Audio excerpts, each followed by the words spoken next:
What's going on, everyone? What's up, everyone? What's going on? Welcome to YenYorkCity Live here in New York City. I keep saying tonight. It's so weird because I'm so used to it being at 7, you know? So it's like, you know, we did it early today. I feel like people feel comfortable, after brunch, you know, you have your coffee, you're really awake. I got my coffee. Kapow. Pow and kapow. Kapow. You gotta have your coffee, you know what I mean? I'm definitely, I'm addicted to caffeine. What up, Awesome Prime? Welcome in to the chat. If you guys are watching, Prime? feel free to chat, ask questions if you have any questions. Share about this the out, guests and too. stuff. Share it out. Tell everyone. So we get more people in here sharing the knowledge, the stories. And if you're watching on YouTube, hit that subscribe button so you can join the conversation as well. Yeah, don't forget to subscribe. It's free, so do it. And you'll see a bunch of other artists in there. And it's always fun because you learn a lot from these artists. Yeah. It's educational. It's fun. The experiences you hear. The gear we talk about. The fun stories. Their setups. And all the crazy touring stories. That's my favorite. I love the tours. Yeah. I love hearing the beginnings. The mishaps that happen during tour. Oh, yeah. We've had some funny ones. That's always fun. Because it happens to all of us. And you hear some random obscure things that happen that you don't even think would happen, but actually happens, you know? Yeah, that's always fun. Because it doesn't happen to just people being accountants and, yeah, teachers. Behind the desks, you know? Yeah, all those boring jobs. You don't get to and stuff. experience life. Like a touring musician. And yeah, tonight we have an amazing touring musician. I am so honored to have him because he's going to be doing some big things this year. Huge! 2025, let's go. Actually, this is the first podcast. The very first podcast of 2025. Let's go. Welcome in. Yeah. It's been quite a journey, and 2024 was pretty, it was good. It was lit. It was exciting. We went to Liverpool. We went to UK. We went to the UK drum show. We were basically in drum heaven. Drum heaven. We almost went to NAMM this year, but it was just so much shit going on that I had started a new job. Yeah, literally. And it would be hard for me to get the days that I need off. I've only been working here a month. Can I already take a week off? Can I take a week off now? Because I'm a drummer and I need to do things. I got people to see and people business, to meet. Business to handle. Oh man, but next year, we're fucking sure we're going. Yeah. I'm already saving because I'm gonna spend money out there. Be on NAMM. Yeah, I got excited. Well, our guest I know went to NAMM. That's gonna be exciting. He's gonna tell us how his experience was. Yeah. So if you guys don't know who we have tonight, then you guys are gonna know and find out. Dave Moraata is here, and he's from the band Saving Abel. Saving Abel. And he really, he's a hard hitter. He's a rock star in his own right. He's been touring for a long time. He has a lot of stories to share with us. I don't know the guy that well. I'm gonna know him tonight, but I still have a bone to pick with him. Why? After seeing some of the photos in his Instagram, this dude cut his hair. He's laughing. Yeah, there's a lot of hair, right? Yeah, in the drummer's world. I love my hair. I mean, I made him grow it, okay? I said, I want to see it just flow everywhere. But you had a shaved head when I met you, honey. Yeah, I was bald. And he didn't have a beard. No beard. So, I wanted to get that Viking somewhere in there. But yeah, that was fun. A lot of evolution in I became a man. I got to him and this is what happened. Yeah, I mean, just be proud, just let it grow. But yeah, it's been really fun. Hey, South Park, what's up? Welcome in, South Park. Thanks for coming in. Yeah, we're gonna have questions. If you guys have questions, we're gonna talk about gear. For all you tech nerds, techie people. And of course, we're gonna dive into what makes Dave awesome, because he's really awesome. And yeah, we actually got him because of our last guest, Wayne. Shovlin. You guys got to watch Wayne's podcast if you haven't what yet. What a dude, man. It's on what YouTube. An amazing guy.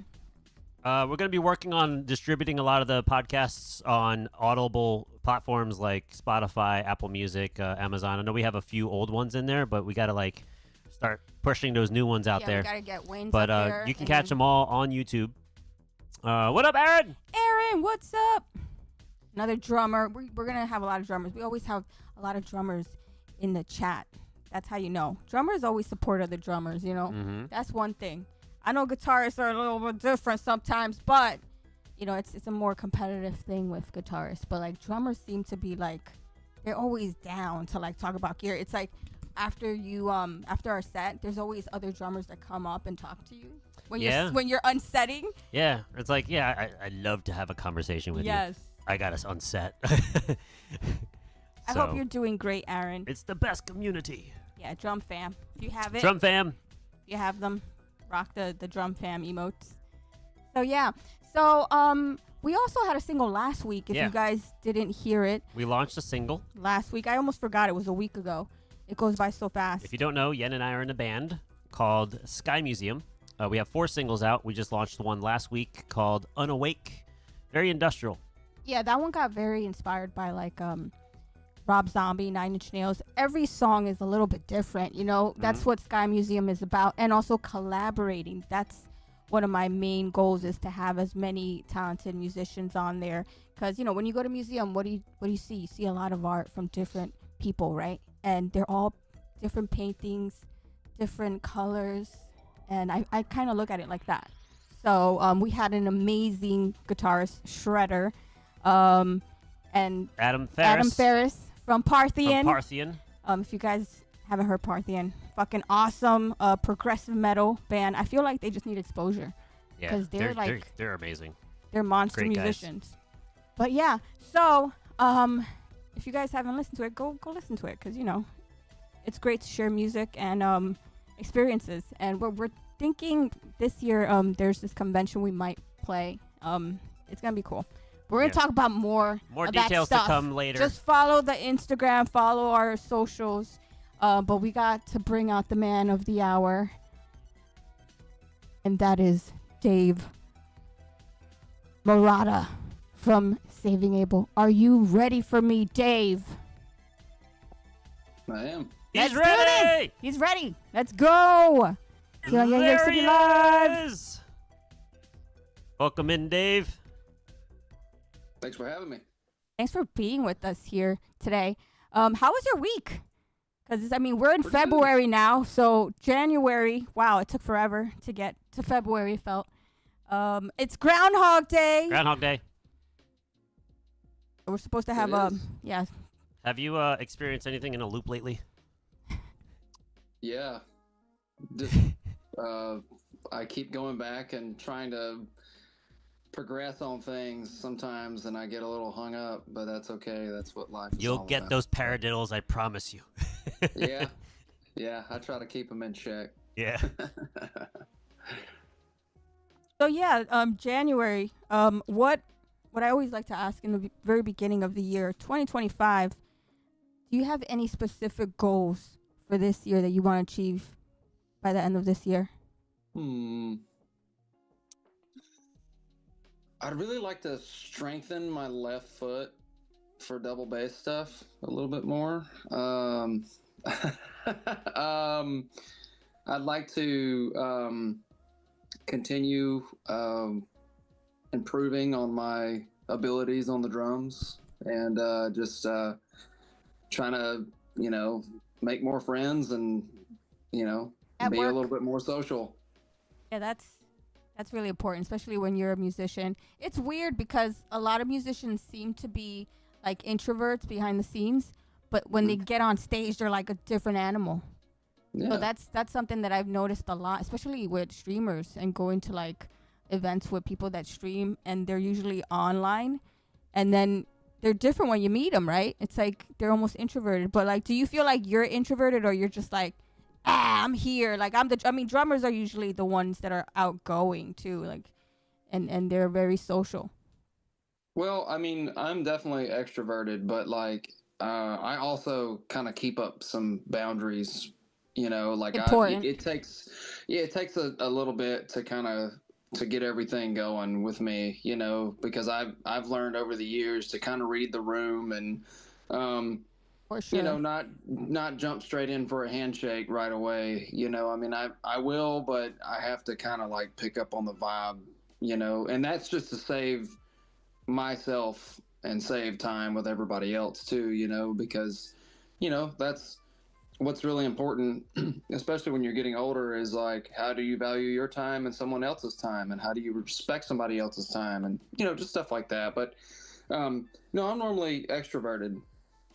I like to hang out and talk shop and go get coffee and go to shows and just hang out with people. I'm pretty I like making friends. introverted myself until someone comes up to me and actually conversates with me. Like, I don't go out of my way to talk to someone. Which is weird because when I met him, he was, he did content in the very beginning, and he did a lot of drum streams, and he was just doing wild skits, doing like a bunch of crazy stuff. And then he's like, yeah, but when you meet me, you're going to see. I'm the same way in person as I am on street, and you can ask anyone. And then when he met me, he was like, wow, you're like the first person I really met that is like exactly the way. And I was like, yeah, you got to be yourself. You got to be authentic. Whoever loves you, loves you. Whoever doesn't, then, I think like now I'm a little better, right? But like even till today, I'm still a little like, I'm not going to engage unless I'm engaged with, or she'll start the conversation and then I chime in. So she's like, she kind of picks it up for me a bit, Like in UK, when we were in the UK, it's funny because we stick out like a sore thumb as New Yorkers. Yeah. And it's different over there. Like, it's true. Like, British people are very different. They're very, like, they don't just say, what's up? They don't say, like, hi. You say good morning to them. They look at you like, what the I don't know you. Why are you talking to me? So it's a little bit like, that's like the reading the room. That's like, oh, and all my other Brit friends had told me, you're going to see the difference. And when they come visit here, they're like, wow, New Yorkers are so nice. And I'm like, usually they think we're assholes. He's like, no, you guys, it's so nice here. And then, so it's definitely like different cultures too, right? So that's American culture is completely different than a lot of other countries too, Mm-hmm. And you've gone to a lot of countries, right, as a touring musician? A few, yeah. I haven't really like gotten to where I've wanted to, I guess, like bucket list place. Like, what are your places that you want to really tour in? Like, what parts of the world? I'd like to go to like some like really off-colored countries. Like, I'd like to go to like Czechoslovakia and like the Netherlands, and I'd like to go to Australia. I think that'd be cool. Oh yeah, me too. I'd like to go visit the Middle East. Just because it's perspective eye-opening, and plus culturally I love different kinds of food, so just put me through the ringer of what I can eat. Anything that might be looked at weird here, to me it might be amazing. So we're foodies too. Yeah. If it looks good, we'll try it once. If it's not, then we won't do it again. At least we tried it. I won't eat bugs, so that's the extent I'll go. I can't. Have you ever eaten any bugs though? Have you? Have I? No, I've never eaten them, but I mean, I will. Like, you'll try it. Yeah, I've seen them in lollipops and things like that, but I've never tried them. Yeah, but I mean, I'm from Mississippi, so like, we eat some weird shit there too that people will turn their nose up at. Like, everywhere what's the else. Weirdest thing that you've put in your mouth? I like frog legs or. Yeah, I've eaten frog legs. There's a dish in the South. I mean, it's pretty much everywhere, but it's called chitlins. Oh, chitlins, yeah. Yeah, I ate those. I guess the texture of boiled okra would be pretty wild. I ate that stuff. Is that bull balls or something? No, that's criadilla, right?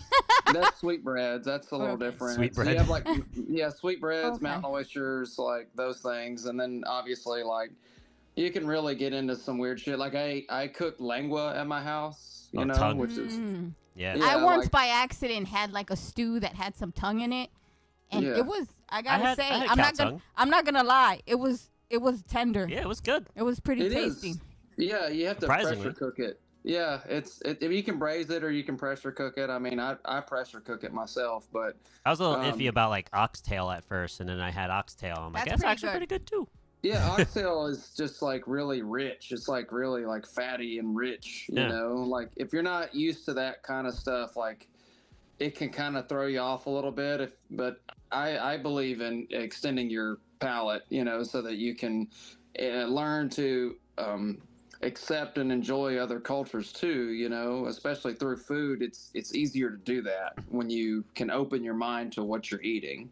Yeah, like I was one of those Anthony Bourdain had like that show where he traveled everywhere and he tried people's food. He was one of my favorite personalities. Yeah, he's cool. Oh man, I was so devastated when he left the earth, and I felt like he got it. Like traveling and trying people's food is the best way to live and see everybody's culture. And to me, that's living, is traveling and trying food, and making music and traveling too.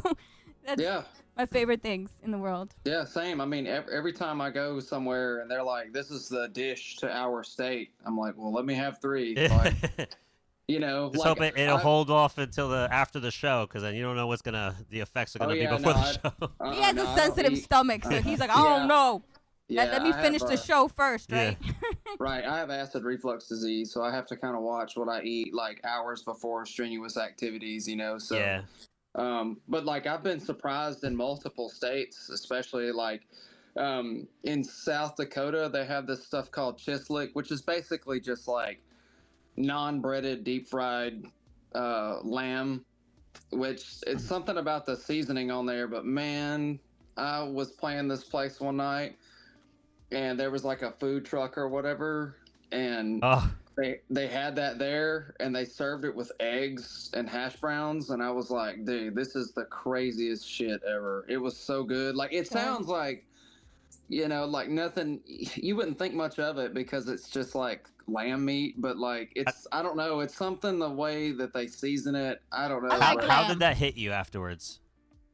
Like food wise? Like stomach wise? Like did it go down okay? Bubbling afterwards is what he's trying to say. Yeah. No, no, because I when I start to feel full, I just push the plate away. Yeah. And that if I overeat, it'll do it. But that's like if I just kind of if I'm like that's enough, then that's it. When I hear food truck, I get a little questionable sometimes. So. Yeah, food trucks. Yeah. Well, I mean, in New York City, you gotta be questionable with the food trucks for sure. Sure. But where was that? South Dakota, you said? Yeah, it was like random. Well, that's like the dish over there that everybody's like, "Oh, you gotta try it." Yeah, they call it chislic. Yeah, it's a real thing. I like lamb. We were at the UK and we tried some London food. Yeah, a lot of sausage, a lot of mash, mother mash. Mm-hmm. Yeah. We didn't have the was it black pudding, the blood pudding? Oh, the no, blood pudding? I don't know about that one. I'm still down. I'll try it. I'll probably just have a little spoon and, but I don't know. I don't know. I mean, I would try it, but at the same time, I heard it's kind of like pate or like bean pudding. Like it's like it tastes kind of like grainy. Like a pasty or. Yeah, like something like that. Yeah, I mean, it couldn't be any different than like eating hog head sauce or whatever. But Mississippi, what's the dish over there? Like the cultural appropriate dish or whatever. Mm-hmm. Yeah. Is it like crocodile sandwiches? Or alligator tail or something like that? Armadillo? I mean, well, I think there's some spots down south where obviously every part of the pig is eaten in Mississippi. So, I mean, whether it's ears or feet or snouts or whatever, yeah, that's a real thing. I guess just like good Southern food. So biscuits and gravy and fried okra, pretty much everything fried. That's why I don't eat a lot in Mississippi, because everything just clogs your arteries. Yeah. Well, you look like you're in shape. So do you have a regimen that you like? As a drummer, you have to stay fit, right? You have to try to be on it, because it's a very physical instrument to play. So do you have a regimen as a drummer to keep your limbs, nice and strong? Yeah, I just don't eat any bullshit on the road. I try to stay away from fast food, fried food. I don't eat, I don't drink soda. I'm sober. I don't drink alcohol. All right. Okay. We got to do the claps for you. That's very rare. Yeah. Me too, honey. Yeah. I don't drink. I'm not recovering either. I just don't drink alcohol. That's awesome. And I'm proud of you for it. Yeah, no peer pressure here. No, I mean, I've had it and I've tried it, and I guess every once in a blue moon, I'll sip somebody's margarita if they're like, here, try this, but I don't go out of my way to drink alcohol at all. Oh, that's awesome. Like, I've tasted it, but I'm like, it just doesn't do anything for me, really. I'm glad because we're rare, and as musicians, people usually like offer us, alcoholic drinks after the set or whatever, and it's always like, oh, you don't drink? Oh, you don't do that? And it's almost like, taboo that it's like everyone's supposed to be a drinker. So I'm glad I'm not alone in that. Yeah, it's cool. Yeah, that's awesome. Like I'm here to hang and have a good time, but I'm not necessarily here for the party. Hey, you don't need that to have fun. You're fun on your own, and you remember everything. I have fun playing the drums and hanging out with people and just trying new foods and stuff. That's what's fun to me. But so I don't get into anything else. And luckily, the people I hang around, they're all really down to earth. They're pretty cool. That's awesome. And that's rare too, because down south, it's like drinking is a culture too, right? Yeah. I mean, here too in New York, it's like that too.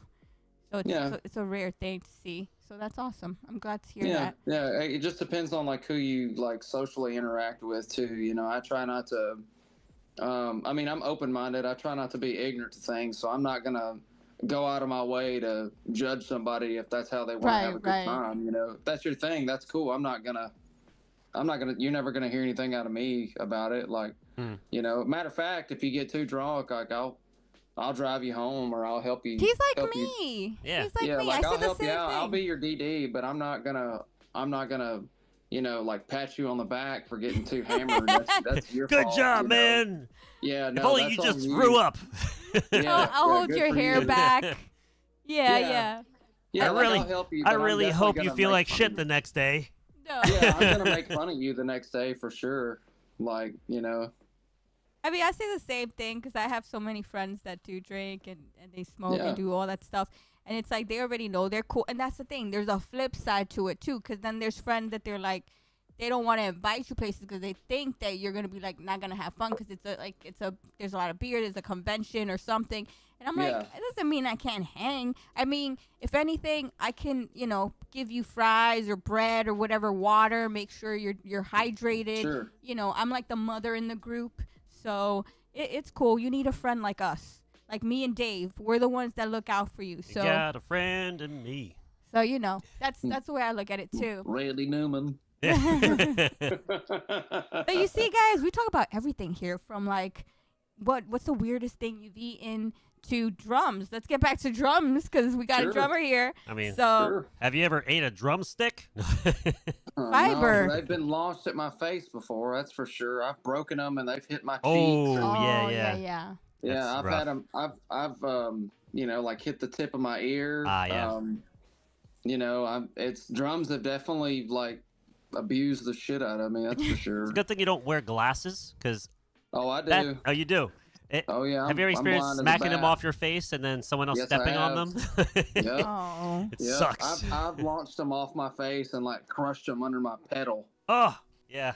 Yeah. So no, I'm not. I learned the hard way. Like there's actually a couple of shots like on my Instagram of me playing with my glasses on because sometimes if I don't feel like putting my contacts in and I have to read a chart or something, like I have to have my glasses on and like while I'm reading so I can look at what I'm doing, but I'm blind as a fucking bat, man. Yeah, you gotta get like goggles, like the ones that just strap on your head so that. Yeah, some of my friends wear their glasses and they've got these little rubber things that go on the back of the glasses instead of like the strap that goes around. It like barely sticks over the top of their ear and it holds their glasses on their face. Yeah. It just you can't tell. Like it's a rubber thing that sits on the back of their ears and they'll play with their glasses on. And that's cool. I just can't do it. I suck at it. So yeah. There's pieces of like splinters and shards of wood everywhere, like around the drum. It's a wood shop. Yeah. Yeah. Yep. And speaking of wood and all that stuff, like I noticed too, I went to your Instagram and you are really handy. And we're talking about wood and building things. You built your own studio. Yeah. Right? And I was like, dude, that's like, I love to hear about that kind of stuff too. Like, he's a man's man. He builds shit and his own studio. How was that like? Because that's kind of new, right? You had done your studio, now you redid it, you revamped it.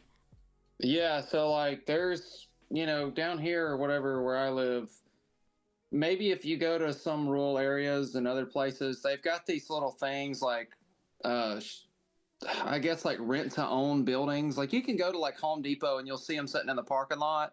Oh, yeah. But sometimes a manufacturer will sell them to a third party, and they'll sell them like near a rental place, like I don't really know how to explain it, but they'll rent to own the sheds or whatever. Well, I found one that had been repoed because somebody couldn't pay their bill, and I bought it for like, I don't know, like $1,800 or something, like the whole building. It's a 10 by 16 building. Oh.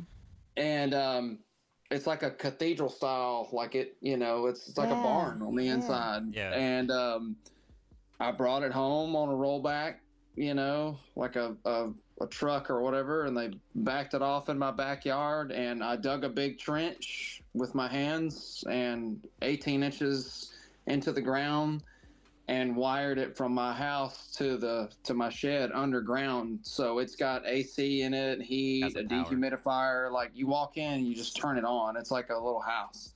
Yeah. So I insulated it. I vented the ceiling.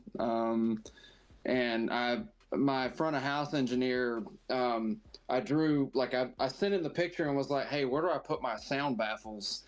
And he like drew the lines on the picture and was like, put, 2 here, 2 here, 4 back here.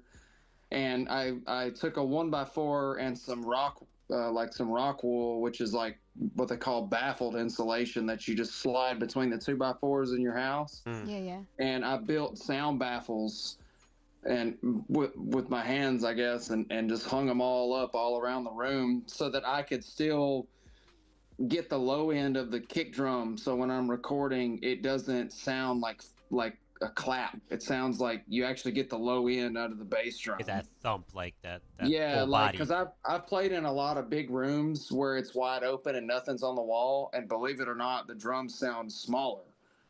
So if you play in a room that's got like some, that's got a little depth, but it has a lot of like whether you're using baffles or curtains or whatever, you get all the low end out of your kick drum. So I needed to get the most amount of low end out of my drums as I could. So I built the room around what I wanted my drums to sound like. How's your wiring? Is it like, do you have it like straight off, like on the floor, going across the room to a I guess a sound room where you have your station set up, or do you have that all next to you? Like, how do you have that laid out? As in, like, where do I plug in everything? Yeah, like, do you have an XLR patch that goes on the side wall, or do you have like in front of you with the wiring going across to like a studio booth? I built a big loom. I have a loom that just goes around everything. Like, yeah, everything's like labeled. I took XLRs and plugged it into my interface and just like I built the loom that goes around the drums and it just wraps around them. Yeah, because wire management is big for like, studios and your own personal space, because, moving stuff around and trying to find what goes to where it could be a pain. How long did it take you to build it? Yeah, from start to finish. A week? A week. Whoa. You're on it every day. Hours, like every day from like 9 to 9 in the morning or something. Yeah, it was 12-hour days. Wow. Woo. Your hands got to be sore after those days. I mean, drummers are great with their hands, so yeah. that's not a secret. You're playing rhythms while you're hammering stuff. I mean, I definitely had some music playing. I found a lot of really cool artists and a lot of new bands that because I couldn't change the song. I would just, because I've got something in my hand, so like new bands would just play off of whatever algorithm I had going on my Spotify, so it would be recommended. Yeah. And it just opened my mind to like all these new, like really cool bands because I couldn't reach over to turn the song. That's something too. I was talking about that too, Kyle. When you have Spotify going, you'll really discover some new albums that you've never heard of or songs or artists, right? Yep, I just leave it alone. So what's on your playlist now? Oh God, I have 6 of them. 6 playlists? Yeah. Are they labeled for like certain occasions, or is it like, driving playlists, workout No, playlists? it's 6 different like genres and subgenres stacked on top of each other. I put 38,000 hours a year in listening to music. Wow. Yeah, I constantly listen to music. It's like It's part of constant. Yeah. part Yeah. of life. Cooking, music. Yep. Cleaning, music. The only time Yep. you don't listen to music is when you're making your own music. We were talking about this yesterday on my stream, that music is huge in life, right? Like, if without music, like, we don't have no direction of like where we want to vent our emotions or our Dude, feelings. could you imagine how awkward it would be, like going to the store with no music, no dialogue? It's quiet. Could you imagine, like, I wouldn't want to live in a watching world your favorite without TV show and there'd be no suspense at all? It's just like, oh, somebody jumped out. Like, it. like, And then it's all how over the fucking weird would that be?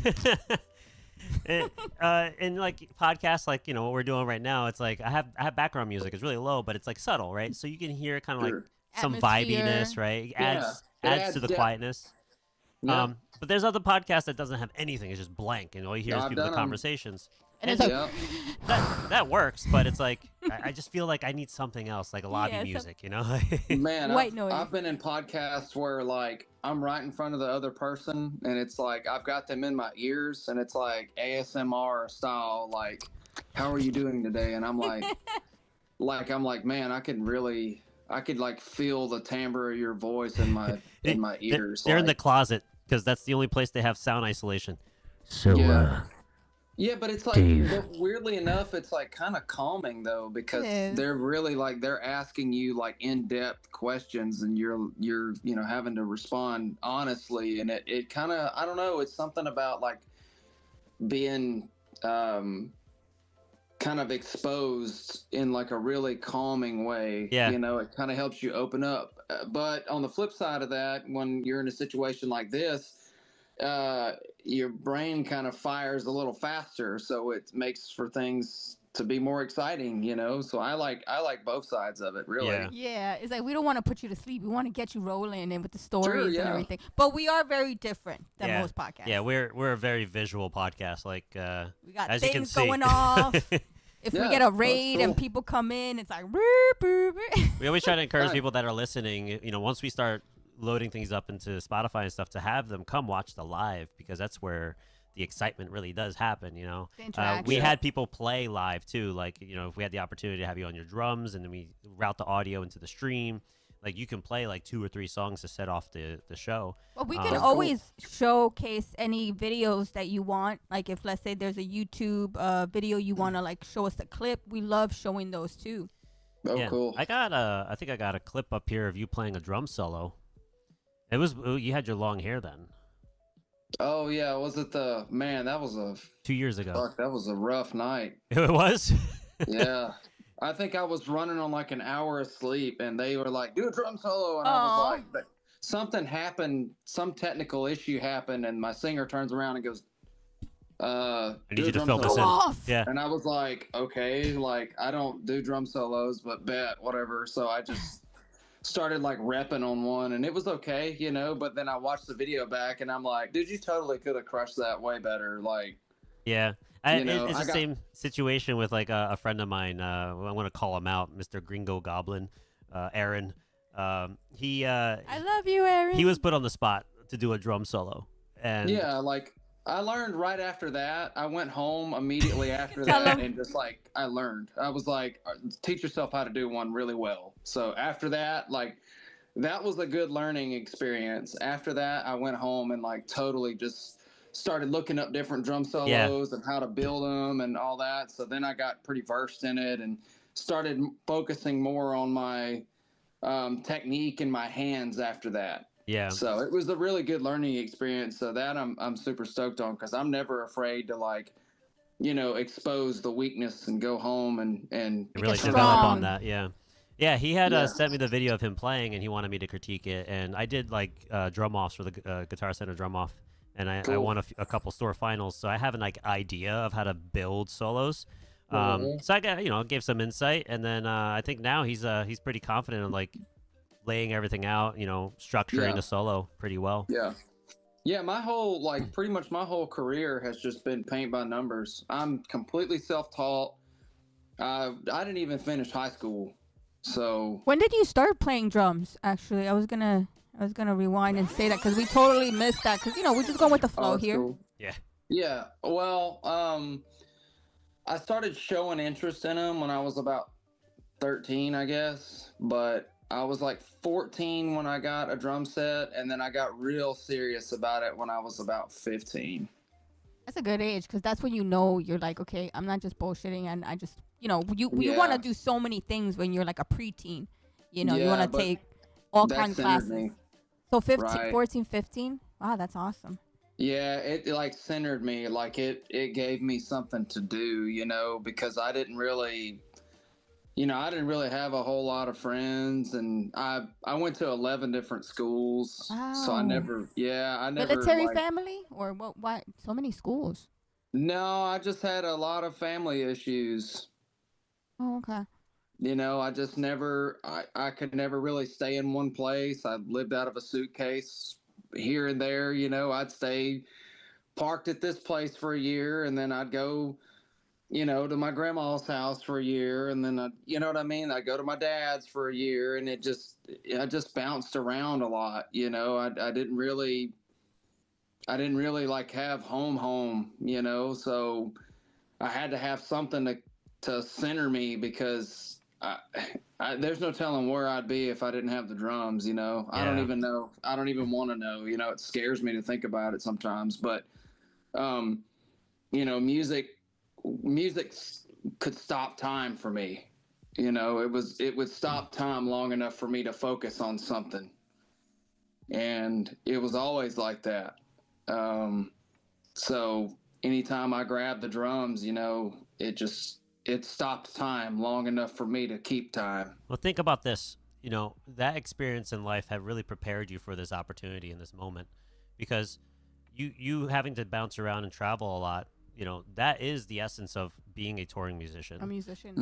It really, like, you were prepped at early age, and you can, for sure do this, So yeah, when I got on a tour bus, it was like, it felt like home. Like it was so easy. Like I've, put your suitcase up here, and this is the junk bunk, and this is where you sleep, and you go from A to B, and, you hang out with your friends. And because I didn't have a lot of friends growing up, and I made lots of friends playing music, it was always like gratifying, like meeting somebody new was always cool, Yeah.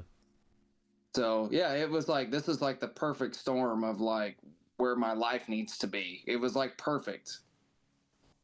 Yeah, in essence, music is your home, and being behind the drum set it feels like that's where you belong. And touring was second nature to you because you was already used to traveling and going from place to place and getting, in the habit of, okay, so this is where I am now, and it's okay because I have my drum set and my, my sticks, and I'm gonna be in, this is my element. So that's cool. That's cool that it was very effortless for you.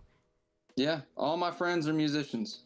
I didn't have any friends at all that didn't play music or didn't like music. Like most of my friends that I made throughout the years here and there, were in the band hall. Like, cause I did play saxophone from 6th grade till the 10th grade, technically the 11th grade, but I failed so bad that they just kicked me out of band. They were like, dude, your grades are so bad that we just have to let you go. Oh, because you had to keep your grades up to stay in. Like, I love saxophone players. My grades were so bad that they just had to let me go. Like, I think I quit school and my highest percentage was like a 34. Dude, you was a rebel. Dude, it was so bad. Like, they were like, why are you even here? Like, and then I would find out, like, at the age of 30 that I have combined ADHD. I went and got tested for it, and they were looking back through at, like, different grades and transcripts and stuff, and they were like, you were living on hard mode, like, this is crazy. Like, so luckily, because I didn't like, play the victim or whatever, I was just like, okay, cool. Well, how can I improve moving forward? Whatever I need to do, I'm down to do. So I just started like connecting the dots and putting things where they needed to be and focusing on things that needed to be focused on. And it just kept improving my life, So I never, I never like took a step back unless I was like looking at the bigger picture and the perspective, and to kind of help me move forward. And you had a lot of ambition. I did, yeah. And I just don't know how to quit, That's good. I'm like Forrest Gump, man. Like, I just keep running. Oh, I love that. Yeah, and it's you have that that trait, and you used it in a more of a positive approach, right? So like you wanted to better yourself, you were seeking to better yourself. So that's like that was the improvement of your life. The challenge made him strong, so made him who he is now. Yeah, it's like a resilience thing, Like I just couldn't stop, like, and I guess like finding opportunity through music too was really cool because it was like, even if I just joined like a local band, I took that as a win because somebody wanted to take the time out of their day to play with me, So it was always a win for me, it didn't matter how big the band was or whatever, and as far as like attitudes and stuff go, like I had told you guys before, if you set your boundaries up and read the room, you can figure out who you're in the room with pretty quick, and then if you like pay attention to them and how they're, how they take on a challenge or life or whatever, you can find out that they're a little bit more impatient than this guy over here. And it's like, well, if they're impatient, are they in the right to say what they're saying? And then you have the opportunity then to either, find your exit strategy, or depending on your position, you can challenge them. And if they cave under pressure, then that isn't going to last very long because they can't take criticism. And if you can't take criticism, then you shouldn't be in the room to begin with. Yeah, because music is all about criticism. For development. I mean, being a musician, you're already dealing with your inner critic. Yeah. So here comes the outer critic out of nowhere, and it depends on how you deal with that too. And to me, if you can like have both of those things living in harmony, then you're good to go. And just brushing off things that you just don't need to worry about, or not putting your time into people that just don't matter. Like, and I mean that with all respect. To save them, not to save me. I'm not worried about me. I'm worried about you getting swallowed up. Like, like don't worry about me. Just me externally judging your attitude and your work ethic here, you probably aren't going to last very long. It's like I'm doing you a favor. I'm doing you a favor, unless you want my honest opinion, and then I'm going to tell you, and then it's either going to hurt your feelings, you're going to learn from it. Quit. Yeah.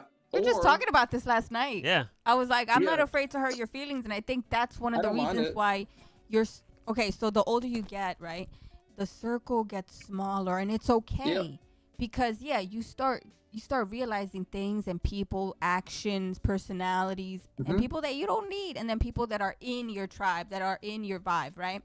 So we were talking about that, and I was like, and for him, he was kind of like, when he moved from Jersey to New York City, I was like, you're gonna see there's a big difference. And he was like used to like having just a lot of meaningful, like not meaningful, like very scattered friendships that would come and go. And I'm like, you gotta let things go sometimes, and you can't chase people that don't want to be in your life, or the things that don't benefit you as a good human being. If there's too much drama, there's too much stuff, like why are you chasing after stuff that isn't gonna improve your life? And the people that are improving your life are the people in your circle that are you're gonna go forward, and you're gonna see that. And when you're in a big city, you could see that because everybody's moving and shaking, everybody's kind of going to the next thing, and so you don't have time for the bullshit. Listening to this guy named it was a YouTube video. Basically, he said that if you have a lot of friends, you're already failing. Like, and the ones that you have that are like in your circle should be the ones that are like wanting to lift you up. Yeah. And see you doing it and want you to succeed. Yeah, that's right. So like my whole outlook on circles and stuff is like, if you are around the right people and the people that enjoy your presence and you enjoy their presence, it doesn't really matter where they're at in the music industry. That doesn't fucking matter. Like, you shouldn't be paying attention to that. However, if you insulate and cushion your inner circle, always keep in the back of your mind that it is dark out here and it is okay to reach over and light somebody else's lantern. Right, right. You know, like, I don't mind doing that at all. I'm always down to help you move forward, but you're going to have to, like, have the willpower and the attitude to work on it. Like, don't come to me and ask me how to do something, and then I'm like, all you got to do is this, and then you don't do that, right. and you're like just wasting playing time. the pity party. Like, that's on you, dude. I already told you what to do. You know, like, I'm already working on enough self-help and work over here. I don't need to counsel you too, you know. So, and that's just, the older you get, you just got to start shooting people straight, because I want to be challenged and shot straight too. Right. Like even in a band situation, like if I say, hey, what's up with this part right here? If I'm in the collaborative effort with you and you have given me the privilege to do so, and I ask about a part and then you hide, what the fuck are we doing? But, you know, like, I work together. I like to be challenged. I'd rather you stand up for yourself and come to me and go, this is the reason why X, Y, and Z is happening. Yeah. And why I don't agree with what you're saying right now. Unanimously, if that gets voted in, I'm respectfully going to be like, cool, at least you told me. Like, and I'll back out of it. Like, I'm not going to be super opinionated to begin with on stuff unless you ask me or give me kind of the path to do so.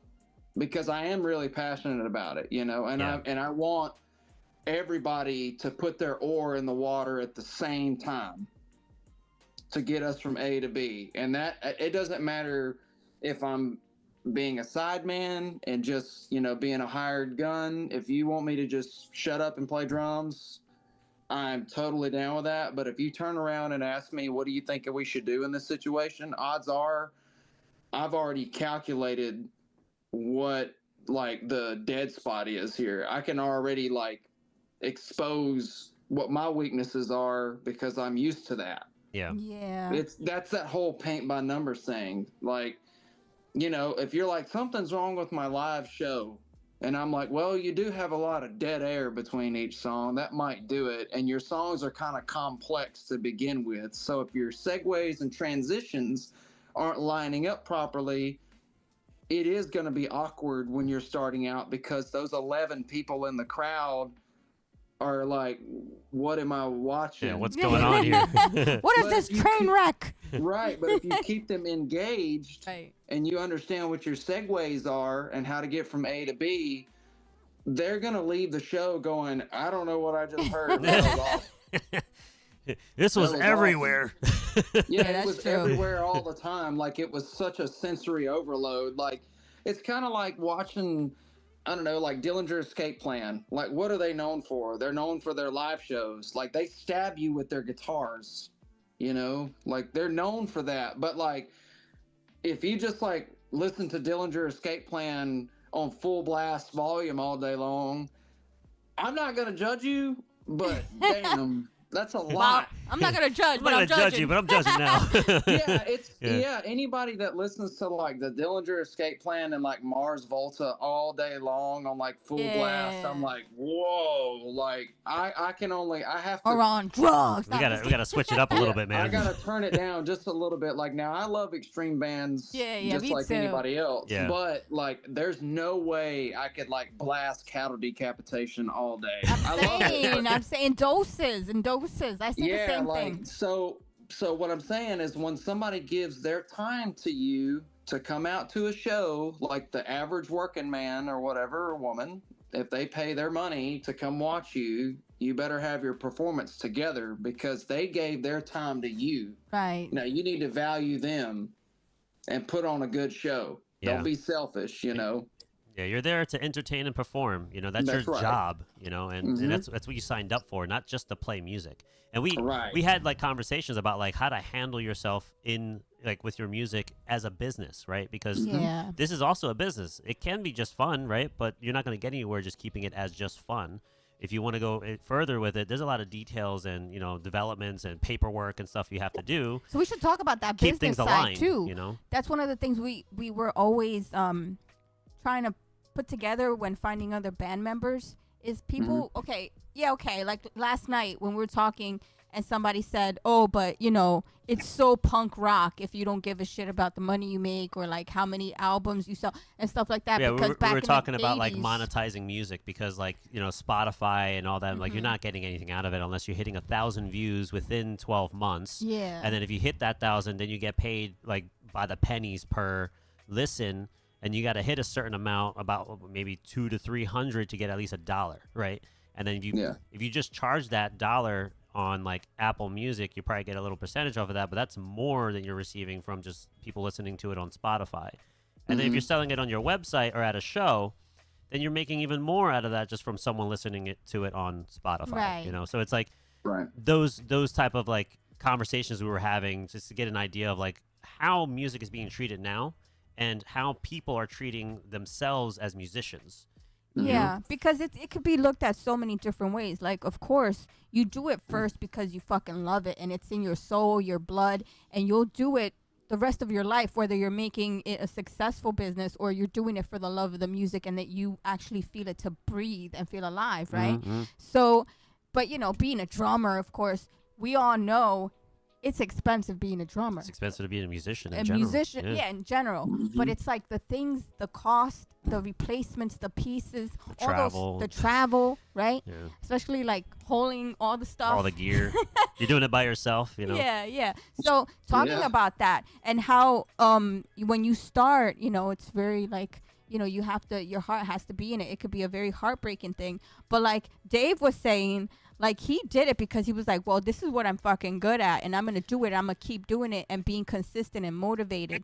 And I don't have an option, but I'm going to do this because I want it. And I think that's what makes it so magical is because he did it from his heart. And then now he's doing it successfully, and going on tour. And it's like, man, I love a story like that.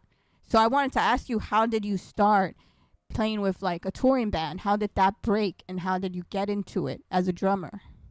I mean, like, really, mine was just obscure, man. I didn't really like, where I'm from, there was really no music venues. There was really no music scene. There wasn't like, I mean, you had to travel like a good bit just to go see a good band.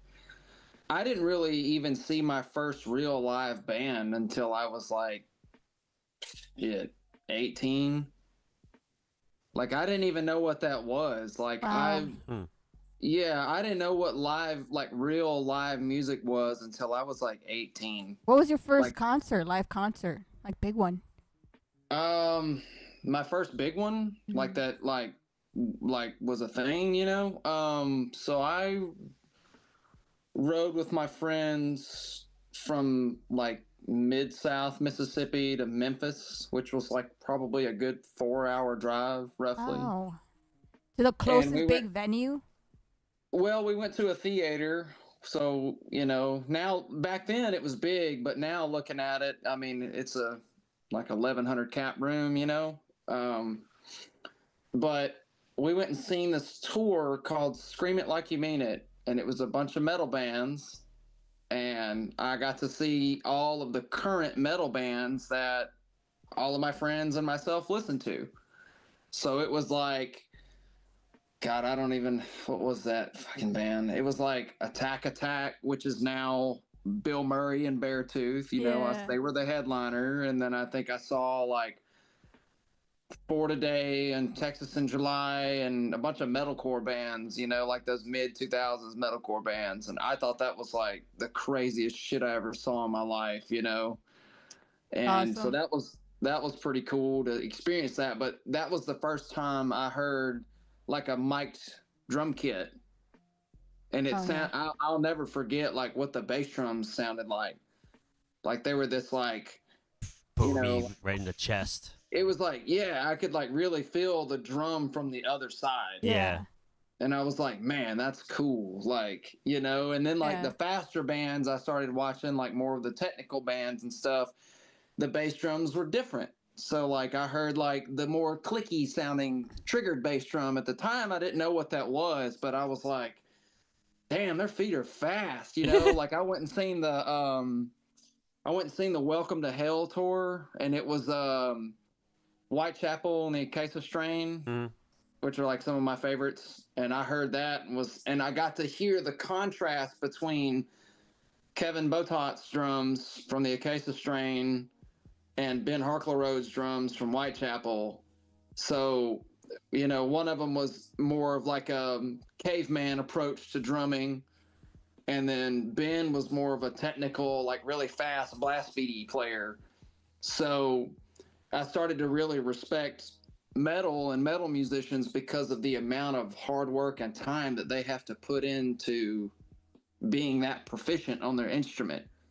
And that's what kind of sparked my interest. I didn't become a metal musician. Like I'm not a metal drummer by any means. I know what goes into that stuff, and I'm like, dude, hats off to you if you can lock yourself in a room for 6 months, like to get it that clean and perfect. That's amazing. Yeah. I personally, like, I can't do that, but I know what I'm good at.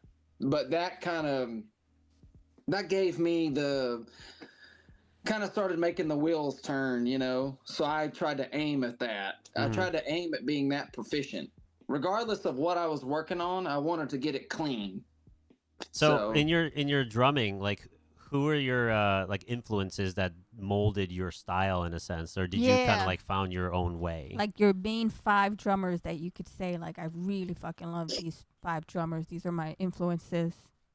Well, it kind of grew over the years, but I'd say like right now, if I could like pick 5 that have been big for me from the time I started playing drums, I guess like from first to last would be like number 1 is Abe Cunningham from Deftones. Yes. He was the drummer that like it was heavy, but it was like groovy. It melodic too. Yeah, it wasn't metal heavy. It was like musical heavy, and it had these like funky elements to it that like kind of made me turn my head and think, well, musically that applies, but I've never heard that anywhere else. It doesn't sound, it sounds really like, doesn't sound off. It sounds so off that it makes sense. So like his approach to, taking one transition to the next made a lot of sense to me because they were so obscure. Right. I did see your digital bath cover on Instagram. Oh yeah, I love that one. Well, that was wild because I was just testing these lights behind me because I was like, I'm gonna do some drum covers, and then I got called for work, so I didn't have time. Like literally right after that day, somebody was like, hey, can you learn 40 songs and I'll see you in 3 days? So I never got to do it because I was too busy out playing live. I always want to stay home and do sessions and stuff, but literally every time I sit down and I'm like, okay, I'm home for a week, my phone rings and I gotta go. I need you to record something. What a problem, right? It's like I'm like, always busy. I'm always playing in bands. Yeah, it's always like that. But for the Deftones, that cover in particular, I wasn't trying to play a cover. It was me sitting down and remembering Digital Bath in my head and just playing it to test the lighting of the camera. I was playing it from memory. I didn't have anything in my ears or nothing. Well, I was looking back through my phone and I was like deleting old stuff, and I found it and was like, oh, what am I playing here? And I clicked on it and was like, oh, that's Digital Bath. I wonder how close I am to the tempo of that song. It was spot on too.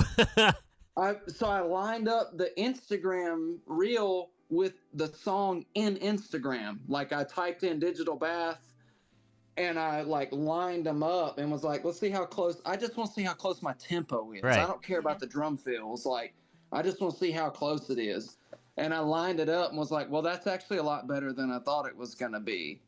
So I mixed the drums, the raw drums, like 50% to the song at 50% to see how close my kick drum was. And like, you can hear some wobbling and a little bit of like flamming in there, but I was like, it's pretty damn close. So I'm going to post it and write this description underneath it to, hey, I wasn't trying to play this perfectly. I was just testing the lights. And then I found this video and I was curious of how close I was.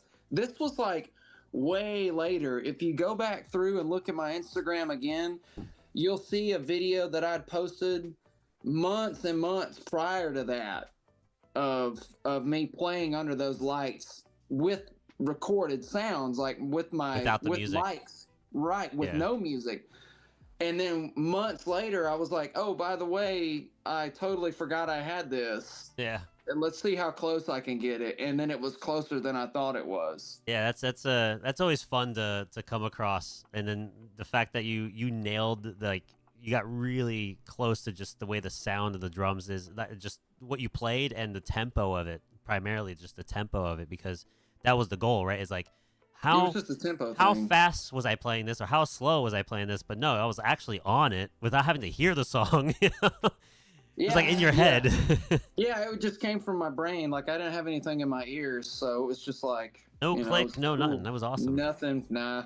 Beautiful. So, I love them too. White Pony and Around the Fur are like some of my favorite Deftone albums. Yeah, too. I actually play in a Deftones tribute band sometimes. What? Like, yeah, it's like twice a year. It's just my friends. Like we all get together and like, you know, we just go play here in town. It's just something fun. We all love that band collectively, and like, you know, to my friends, I'm the Deftones guy. So that's awesome. Yeah. So I can do all of them, like from start to finish. I can do Adrenaline all the way up to Ohms. You know, Wow. so. Yeah, like there might be some that I'm like a little like rusty on, that I'm like, I don't listen to that song a whole lot, but like give me a second, I could probably figure it out. But most of that stuff, like I can play most Deftones songs on the spot. That's awesome. I got Luna into Deftones when we started dating, and you like cool. them now. Yeah, they're fun to listen to. Yeah, they're awesome. So like I'd say Deftones was like, Deftones belonged to me when I was a teenager. Like Deftones was my thing that nobody else understood. You know, so because they were touring with like metal bands too, you know, but then I saw them tour with Alice in Chains and Mastodon, and I was like, what the fuck, you know, like it was so unique to me. But they were playing on, like, when I would hear Sirius XM, I would hear them on Liquid Metal. I would hear Rocket Skates on Liquid Metal. So I'm like, okay, so they're not like a radio rock band. They're like a metal band, but not really. So it was like, oh, it's like me. I'm not like a metal guy, but I'm not like a, you know, Affliction t-shirt wearing rock band dude. Affliction. I get you. So I was a Deftone person, and then my brother was the Corn kid. Oh, cool. And it was like, you know what I mean? Like, I know what you're saying. Like, it's like it belonged to you. Yeah, it belonged to me. Like, it felt like me, you know? So, like, I dove off into more post-rock and that thing. So that's what I focused on. So I started focusing on stuff like, you know, like Thrice and A Perfect Circle and stuff like that. Like, I felt like that was kind of my lane. So my second drummer on the list is Josh Freese. Like Josh Freese. Yeah, so Josh, when I started diving into Josh, I found out that he was like the everything. Like, he does everything, and it like inspired me to do everything. So I was like, but what does he listen to? And he was into he's like, I like punk music, like the Vandals and like faster West Coast punk stuff. So I didn't really care for that stuff, but I like hardcore music. So I started listening to more hardcore music, like but like with a heavier edge. Does that make sense? Yeah. So that like helped me develop too, because his precision on everything, like all the records he played on, like I didn't find out till later on that he had played on some of my favorite records growing up. I didn't even know that, you know? So there's another band from Mississippi, like my band's from Mississippi, but there's another band from Mississippi called Three Doors Down. Yep. So he played on their records.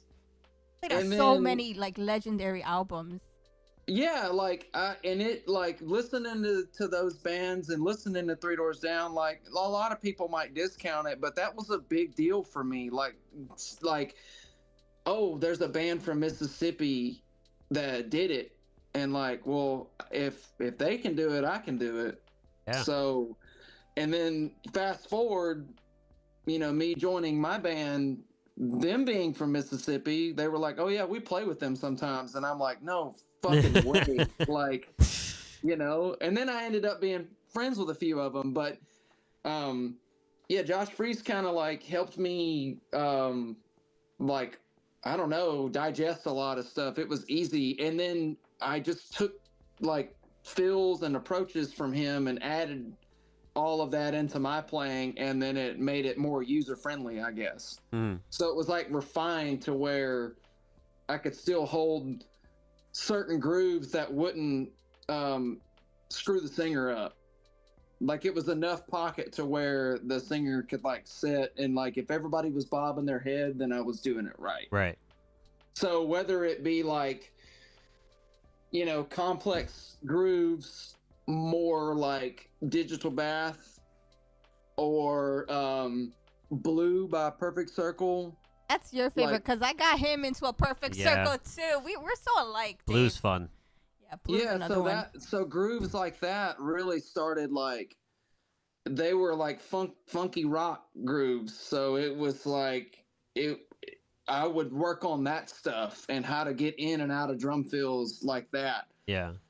So that was where I felt like my lane was. And then of course, like just the slow halftime basher stuff, like that was fun too. Like I listened to bands like Hum and like Super Heaven and like all these like post-rock bands like ISIS and, you know, all these other like weird ass rock bands. So like I wanted the precision of the death metal bands, but I wanted like the wide pocket feel of these post-rock bands, because I knew that if I combined the precision with metal and the wide pocket where everybody could play along in the middle of the circle, then I could hold down a gig.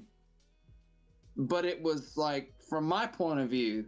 So it opened me up to becoming a rock drummer. I wasn't a metal drummer. I was a rock drummer. Yeah. So I guess I'm on, let's see, Josh Freese would be number 3. Well, number 4, I guess. I was number 2. Am I on number 2? Yeah. So yeah, so Abe, Josh, and number 3. Speaking of that, kind of like holding it down, like the drummer Greg Upchurch from Three Doors Down. Aww. Greg, like, dude, the first time I seen him play, I was like, damn, like the amount of power and precision he held. Like, when I see him play, it was like, dude, it was like everybody else was like dancing around him, like in the time wise, but he was like such a unit that he had like command of everybody on stage. And I was like, I know he's got a click in his ear, but it's like he's the boss of the click. Like he's just like, he molds everyone together. Don't operate me, I operate the click. You understand? And like playing with authority, and it made me like want to start acting like that on the drums. And as soon as I started doing that, you know, the check started clearing. So nice. That's the way you do it. Yeah. So it gave me this more of an authoritative approach on the drums, instead of like, maybe this will work. It's like, nope, this works. Like, play like just like you this. Have the baton, which is the sticks, and then I move the band. That's right. That's right. Yeah, that was that's how I kind of looked at it too, was like, how can this help me career wise? You know, like I'm watching these drummers and how they can help develop my career. So I'm not just looking at them from the way they play. I'm looking at how they approach songs and how they act, like in a setting when they're recording music and playing live with people. So like I said, it wasn't just because they play really fast or they have their technical abilities. I don't really give a shit about all that. That doesn't really matter, because the first time you learn some kind of like off the wall, you know, word vomit of a drum fill, and you play it behind a singer that's really trying to express their emotion and their feeling, and you're back there just like ripping through shit, they're gonna be like, what are you doing? Like, I can understand that, Dave. I'm trying to get my point across, and you're back there like flailing around like an idiot. Like, dude, stop. Like, this is, you know, I'm not saying it's not about you, but it's about us and what we're trying to put out. And if you're back there like fucking around, dude, like I can't, like, it might be cool to the air drummer in the crowd, but it's not cool, you know, to us. So I started looking at it kind of like that. But yeah, I like a lot of drummers that kind of teach me things, you know. So Greg Upchurch, that's one that I don't hear as often, but I totally respect him, because he went on tour with one of my favorite singers of all time, R.I.P. Chris Cornell. Yes. Yeah. And I got the pleasure to meet him, and I have a picture of him. I was so young, and I was like, that was in the Euphoria morning tour, and he's played with so many legends. He's toured with so many, even pop stars like Britney Spears. And so he's very diverse in his style. And like what you said is like, yeah, he gives it time to, like, you know, everyone should shine in their own right. And a drummer, I love a good solo for a drummer. I love, you know, giving the spotlight, especially when you have a killer drummer like yourself, like Greg, like they have their time and place, right, in a song. But I don't think a lot of drummers say that. So you're not selfish. Like, to say that is like, I respect that, and I can understand how that must feel too, because you have like different projects, different songs, different people that you work with, and that to have that balance, it's almost like a control, right? A self-control when to do that, and when it's appropriate in a song. Yeah. I mean, it's what's appropriate. And all three of those guys are appropriate. Like, they do what's right, but they also, like, will absolutely rip you in half when it's time when it's their time to shine, and they're like, oh, I gotta go? Sure. I got this. Dude, like, all three of those guys are just, like, maniacs when it comes to stuff. Like, dude, there's a video of Greg playing Duck and Run, and like, dude, some of those feels, I'm like, no way, man. Or just like fucking it up. Dude, and Josh Freese, like, he's the same way. Like, you know, like, there's the one big viral one that Josh did recently was him doing the solo with the Foo Fighters. Yeah. And all of his vocabulary comes out, and you're like, yeah, like he knew exactly what to do. But then when it was time to go back to work, he just clocked back in and went back to work. And that's that's respectable for me, you know, for those guys. So yeah, it was cool, like, listening to those three guys, you know, and they're all intertwined too, you know, because, you know, A Perfect Circle has played with Deftones. So, you know, Josh and Abe have played together. And Josh, not only did he do the Three Doors stuff, but he did the Puddle of Mud stuff too, which was also Greg's gig. Wow. So Greg got to, when Blurry was recorded by Josh, Greg was the live drummer that got to showcase Blurry. He was even in the music video. So I listened to Josh play it, and whether people want to like say whatever the fuck they want to say about certain genres or subgenres of rock music, it's all music to me. I really don't give a shit. Like, but like when I heard Josh's take on playing the song Blurry, and then I watched Greg do it, And then I watched Dave Marino do it when I played with Puddle of Mud. So I got to see like all three of their takes on Josh's approach to what the song needed. It opened my mind up to be like, man, that's it's none of them like the other two guys, they were not wrong at all playing it, but their approach is a little different. Their left hand is a little different here. And it made me start thinking a little deeper on approach to playing parts and tearing things down. It's kind of like in my band, you know, like Blake Dixon, the first drummer for Abel, he played things like this, and Mike McManus played things like this, and Pulley played things like this, you know, so it gave me this opportunity to dissect parts a little bit more, you know, and that kind of brings me to, you know, drummer number, I guess, 4 now. Weirdly enough, you know, it's probably Blake Dixon, the first drummer for Saving Abel, because Blake, I got to break his parts down on like a microscopic level. You know, dissect it, yeah. Yeah. So when I joined the band, I watched a lot of his videos because it was the original lineup that I was playing with too, minus the bass player. But like I was playing with the original guys. So I wanted them to feel as comfortable as possible. So what's a better way to make them feel comfortable than to play the parts exactly like the original guy played them? Make it familiar.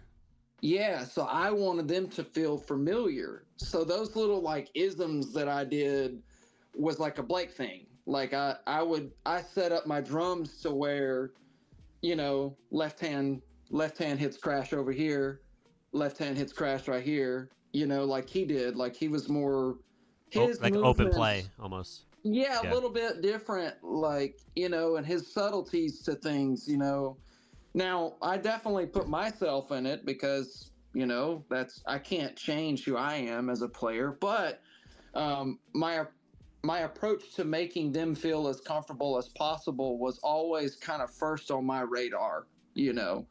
So Blake was the guy that I got to like dissect. So on a technical level, for the sake of my job.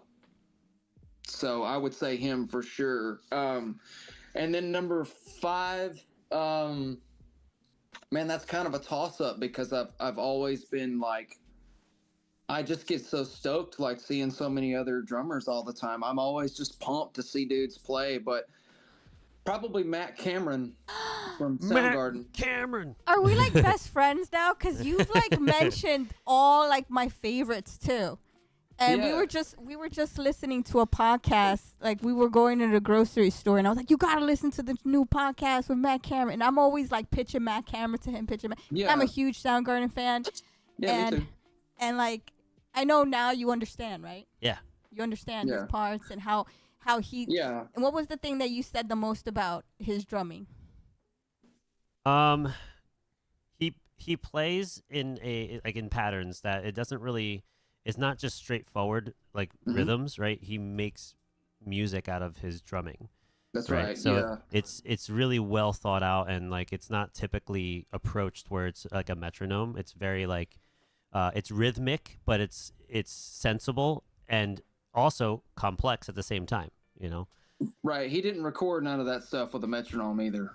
So no, so he would have it's all 8 feel. counts in his ear. Yeah. They would give him 8 counts, and then he would like count the band off, and then they would just play right then. So the great thing about Matt Cameron is he could keep his facility playing musically, and he would go over the bar line with drum fills and then make it seamless.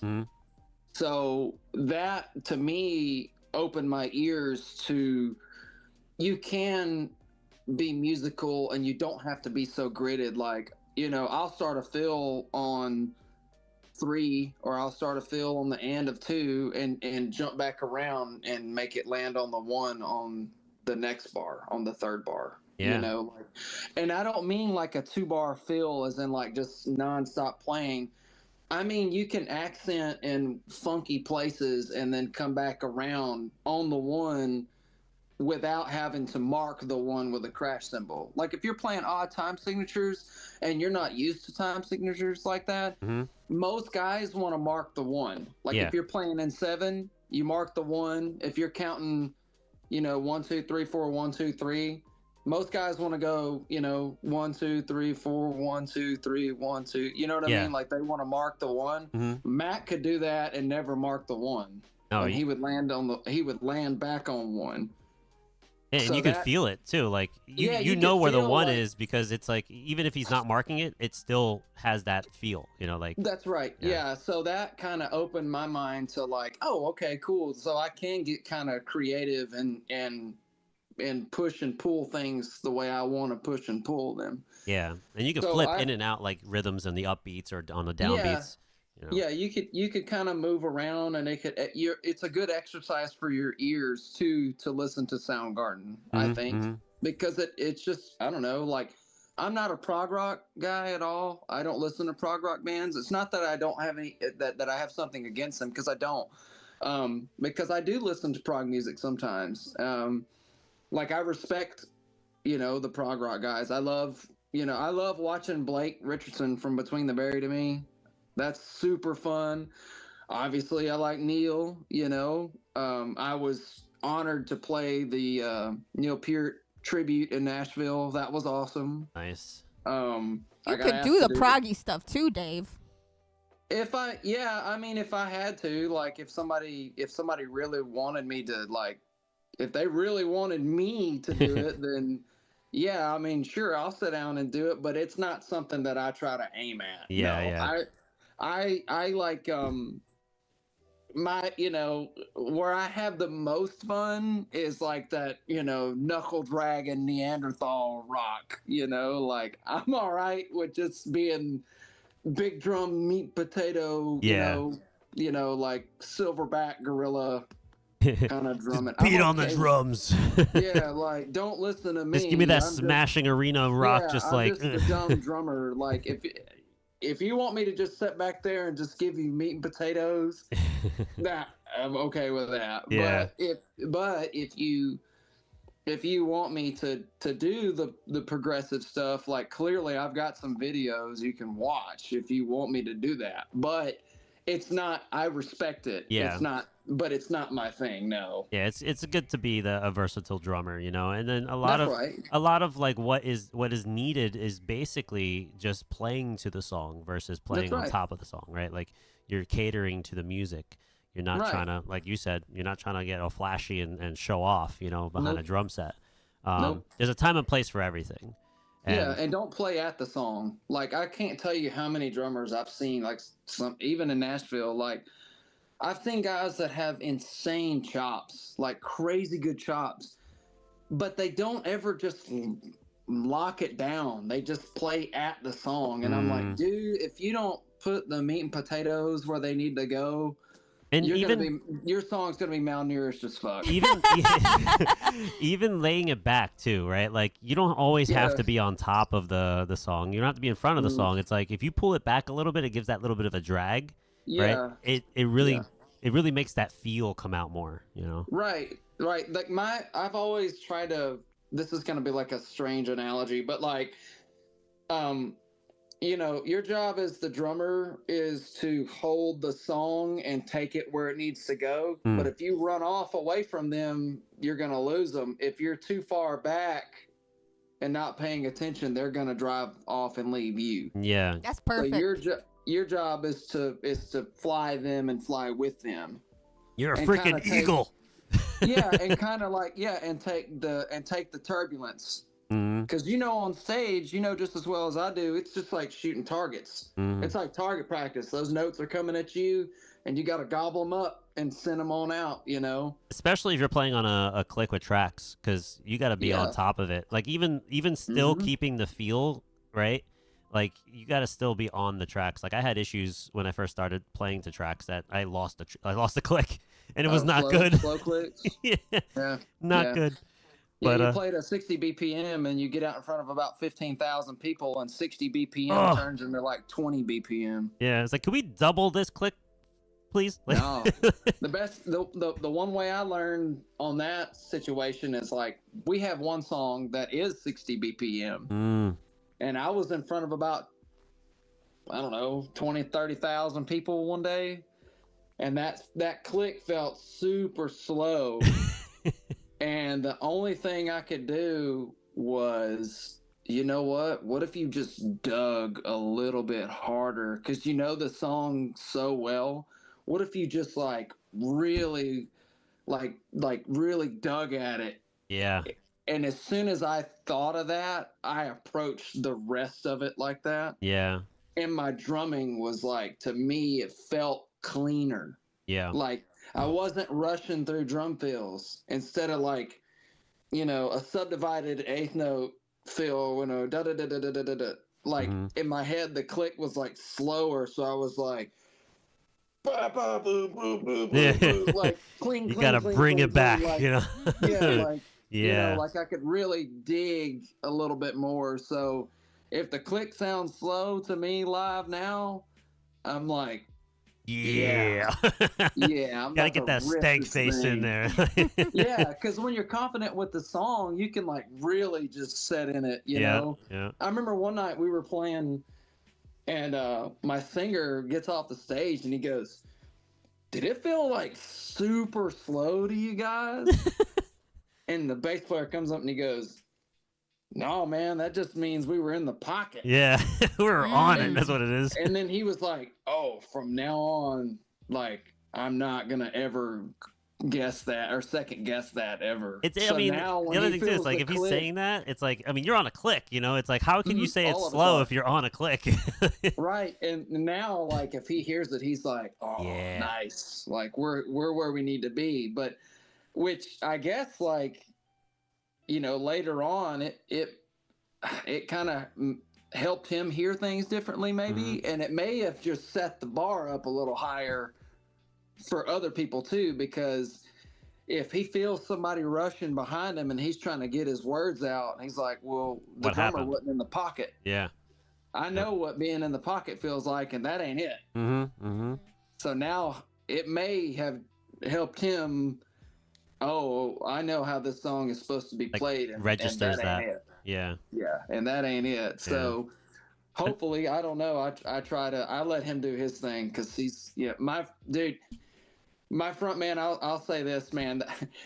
That dude, that was the first singer I ever played with that he just don't miss. Like, it's great. It was so crazy. I've played with so many singers, and that guy right there, as a technician, can lean back and take a breath and just rip through things. Like, even in the studio, I've seen him track in a separate session that had nothing to do with our band, and him have to listen to another producer, and he just walks in with his notebook, sets it down, cuts the little light on above his podium there, and puts his headphones on, and he leans back and puts his hands behind him.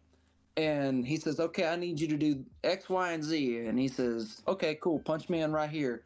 And as a technician, he was so clean and precise with his lines and knew exactly what volume that he should go at. Like, it was like astounding. And even live, that happens.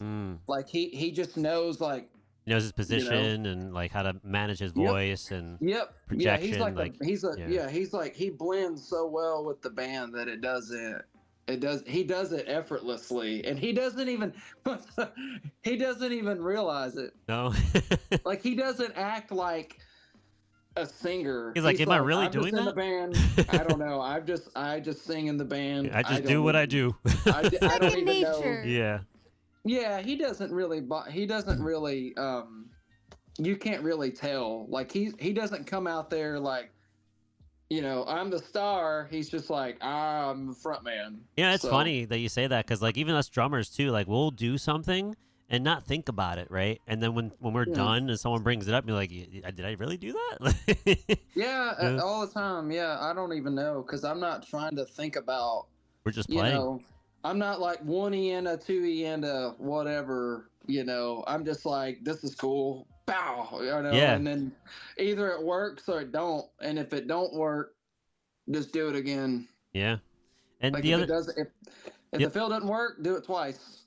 the other thing I want to add to, like, you know, learning how, because this is how I learned too how to play at slower tempos, is really just breathing, right? Yeah. Like if you could breathe through it, and because your adrenaline is rushing, right? If you, especially you're playing on bigger shows, or like, you know, larger stages, a lot of people, you're on the spot, and then you're breathing to the click. And I learned this from, like, you know, Benny Greb. I listen to a lot of Benny Greb stuff, and his thing was like, you know, breathing while you're playing, and that's your like natural metronome within yourself, and that really sets off the nerves too, you know. So if you breathe at like 60 BPMs in, like, you know, eighth note pulses or quarter note or 16th note pulses, you know, depending on how quick you want to breathe through the song, at least you'll have like a nice rhythmic, you know, flow with your playing and your breathing, and you're not losing yourself, you know.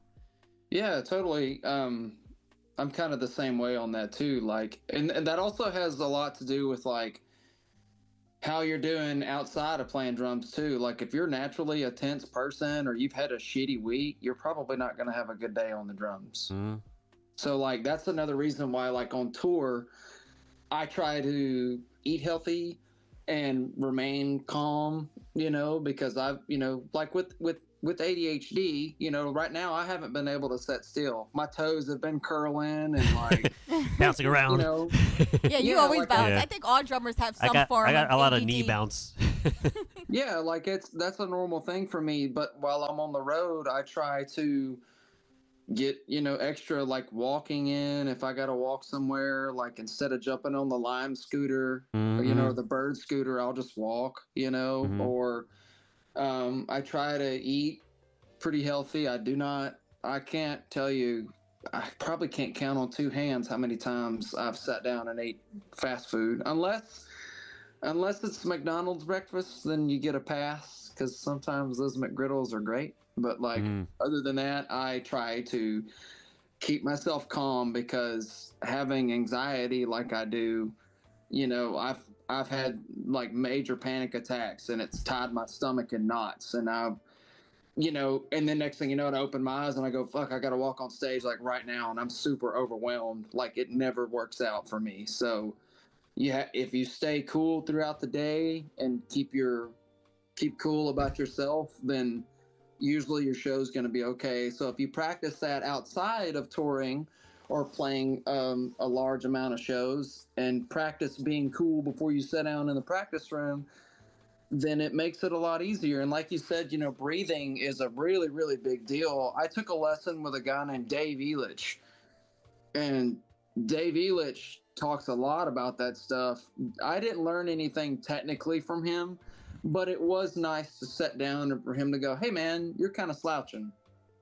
Or like, hey man, your drum throwing's a little too soft. Or like, you know, that's probably going to wear your back out a little bit later on, you know. Or, hey man, here's this book you should read. And I ended up reading a lot of books like, you know, like Atomic Habits, and a bunch of like other books, like, you know, The Inner Game of Tennis was a good book. Like this is all like psychological stuff. Those are all great books too.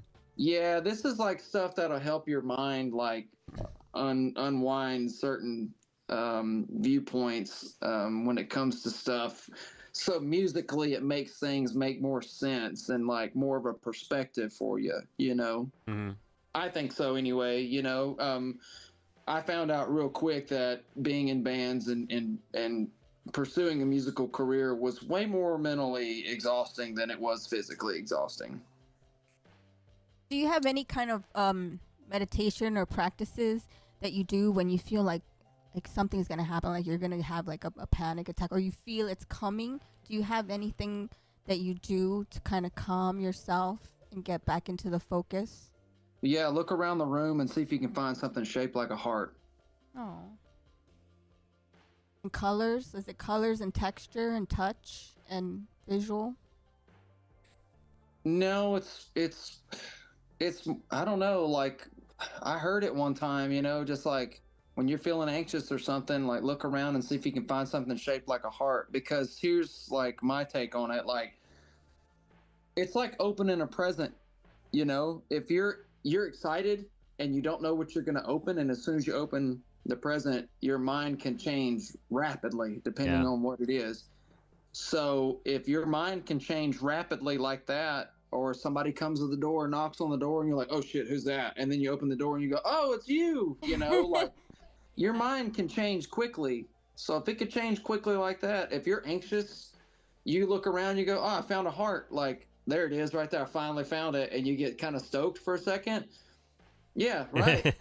You get stoked for a second and you're like, oh, I did it. I totally like gave myself a little bit of dopamine right there. Yeah. What was I worried about? We have a lot of hearts everywhere on this channel. So yeah. Yeah, like I'm okay with that. So yeah, I'll do that. Or because it does not work for me to be like, take breaths, like, or meditate. I can't fucking meditate for no longer than a couple seconds. Like, I'm just not good at it. I've tried it a lot of times. I've tried yoga. I've tried all that stuff. No, it's better for me to like hyper focus on something else. It's just, I can meditate, and I've definitely done it before. I've had the Headspace app. During the spring and the summertime, I ride my bike a lot. Oh, that's beautiful. Yeah. Yeah, I ride my bike. I go through like the trails around the river here next to my house. Like, they have bike trails, and sometimes during the fall, I'll just find a really good record and just ride under the trees while all the leaves are falling. So like, that's my favorite too. Autumn. Yeah, so like I'll listen to like some good tunes, you know, like one of my favorite bands is The Cure. Like I'll just listen to The Cure. Too. Yeah, I'll just listen to The Cure and just ride around in circles, or I'll listen to, you know, other bands like Susie and the Banshees or Bauhaus or, you know, Joy Division or something in that realm. Oh, that's so awesome. Know, you're into that music Casket. Too. Yeah, I like a lot of goth music. So that's like my little... Typo Negative. Yeah, oh yeah.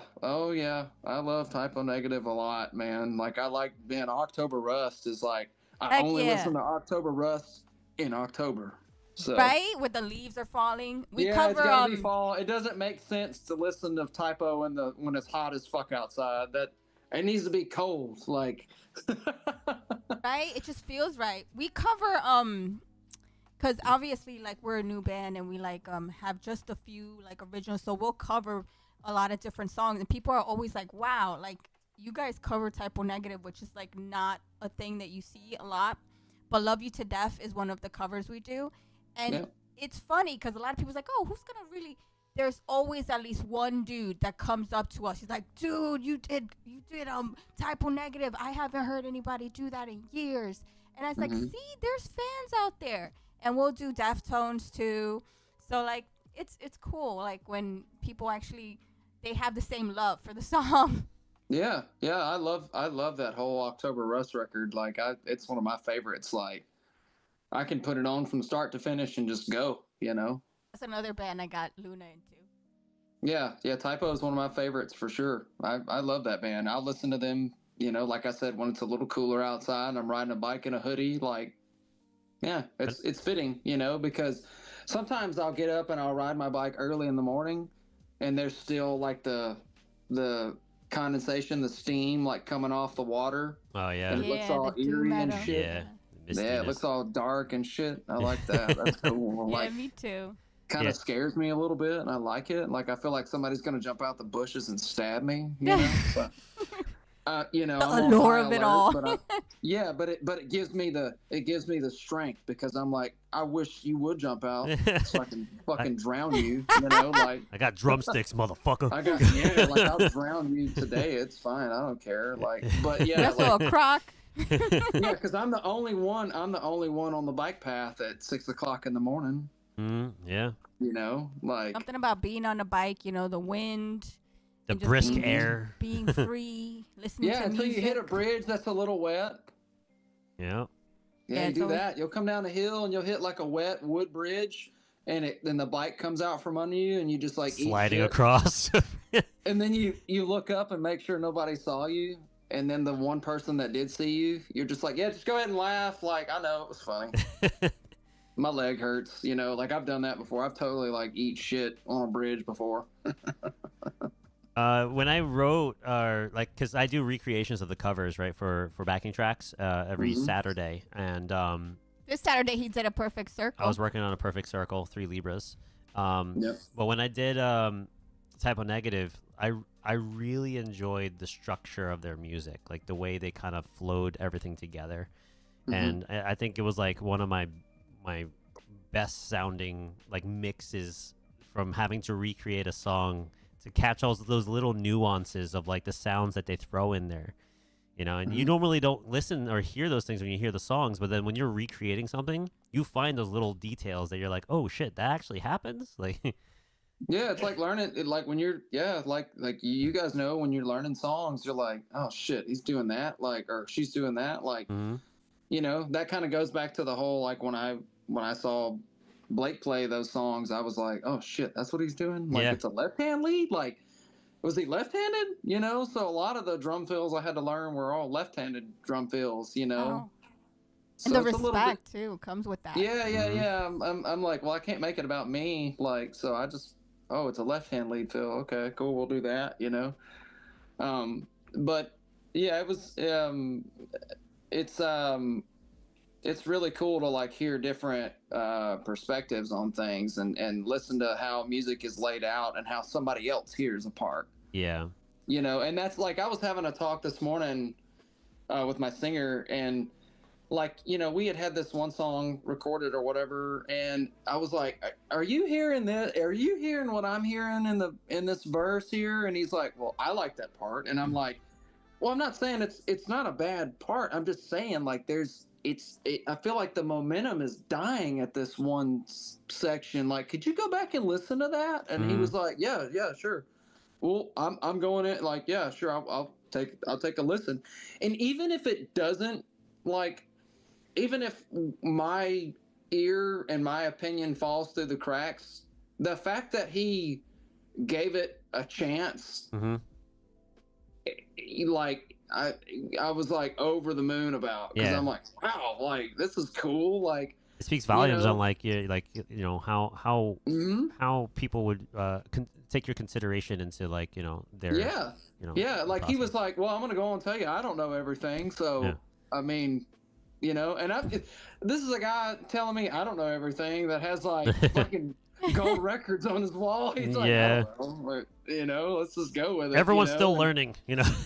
I'm still learning. I don't know, you know, and I think if you're a musician, always, like you said earlier, like I heard some stuff in that song I did not know was happening. Like, yeah, if you're always open-minded to it, man, you just progress as a musician so well, you know, and it doesn't matter. There's no time limit on being a musician. I know guys that didn't get their first gig till they were like 40. Yeah. It doesn't matter. That shit doesn't matter. Like, it's the people that get caught up on it and put a time limit on it that fall behind. It's a curve that never stops, dude. You enjoy your path and your journey, you know, and you insulate the people that are around you, and you light people's torches, and like all of a sudden you get a phone call one day and it changes your life. And that's what matters. It doesn't, or even if it doesn't, as long as you're enjoying what you're doing, isn't that what matters? Who the fuck wants to die sad like that? It's never too late. Like Johnny Rapp said, then when guys come up to him, he's like, oh, I wish I could pick up the drums. He's like, go. What are you doing? Do it. Well, you're not dead yet, right? So you could do it now. Go for it. Yeah, just because my bullshit filter was a little stronger at a younger age doesn't mean anything. I mean, and what I mean by that is, you know, when I was looking for people to play in bands with, like I could pick up on their drive versus my drive really fast, what they wanted and what I wanted value wise. I'm not saying that they were wrong. I'm just saying, like, where I wanted to end up wasn't where they wanted to end up. Does that make sense? Like, a lot of guys that were like, man, I just like doing this for fun. I'm like, I'm not trying to do this for fun. I'm trying to make a living at it. Professionally. Yeah, I'm trying to be a professional. Like, I want, like, you know, I want to have endorsements one day, and I want to like ride on a tour bus, you know, like I want to get paid. I want to get paid. I want the check clear, you know, and you know, it's some of my friends were like, well, that's not what I want to do out of it, and that's totally fine because I do have some of my best friends are some of the greatest musicians I know that will happily work a day job and just record and raise their families. And I think that's awesome. Like, I've got two of my greatest friends right now, and both of them create insane music out of their houses. And they're like two of the best musicians I know personally. And their music fucks, man, Yeah. We have about 5 minutes left of the podcast. We've covered a lot of information here. Now we have to do like a real fast lightning round. Lightning round, and it's just. But this is how fun it's it just is. so much. This and is how you we know cover that more. it was fucking good, because it felt like we were just talking for 15 minutes. Yeah, it didn't feel like it flew like 2 hours didn't fly. We can keep going. And that's the thing. Like, so you're doing this major festival coming up. Yeah. Let's talk really quick about that, because I definitely want to talk about that. Sure. So that's in May? Is it in May or? Yeah, I think, yeah, it's like mid-May or something. So how did you get to be on the bill? Because there's people on the bill that like Korn. I saw. There's a lot of big artists up there. I'm gonna pull it up real quick. Yeah, let's put it up on the screen. See all the bands. And you guys perform on the Thursday. It's a few days, right? Is it 3 days? This festival? I think so. Here it is. So we have you have Shine Down on Thursday, Three Doors Down, Hailstorm, Green Day on. There it goes. Yeah. The Day of a Dead Man. I love some of these like interesting band Theory names. of a Dead Man. Yeah. Yeah, I love those guys. Blue October, Evans Blue, Royal Lynn, and then we have Rob Zombie. So these are on different stages, right? That's happening. Yeah. 3 Days Grace, Trivium, Crossfade, Finger 11, Saving Abel, Smile Empty Soul, and then we also have Bullet for My Valentine. Yep. Asking Alexandria. So that's like the heavier stage on that side.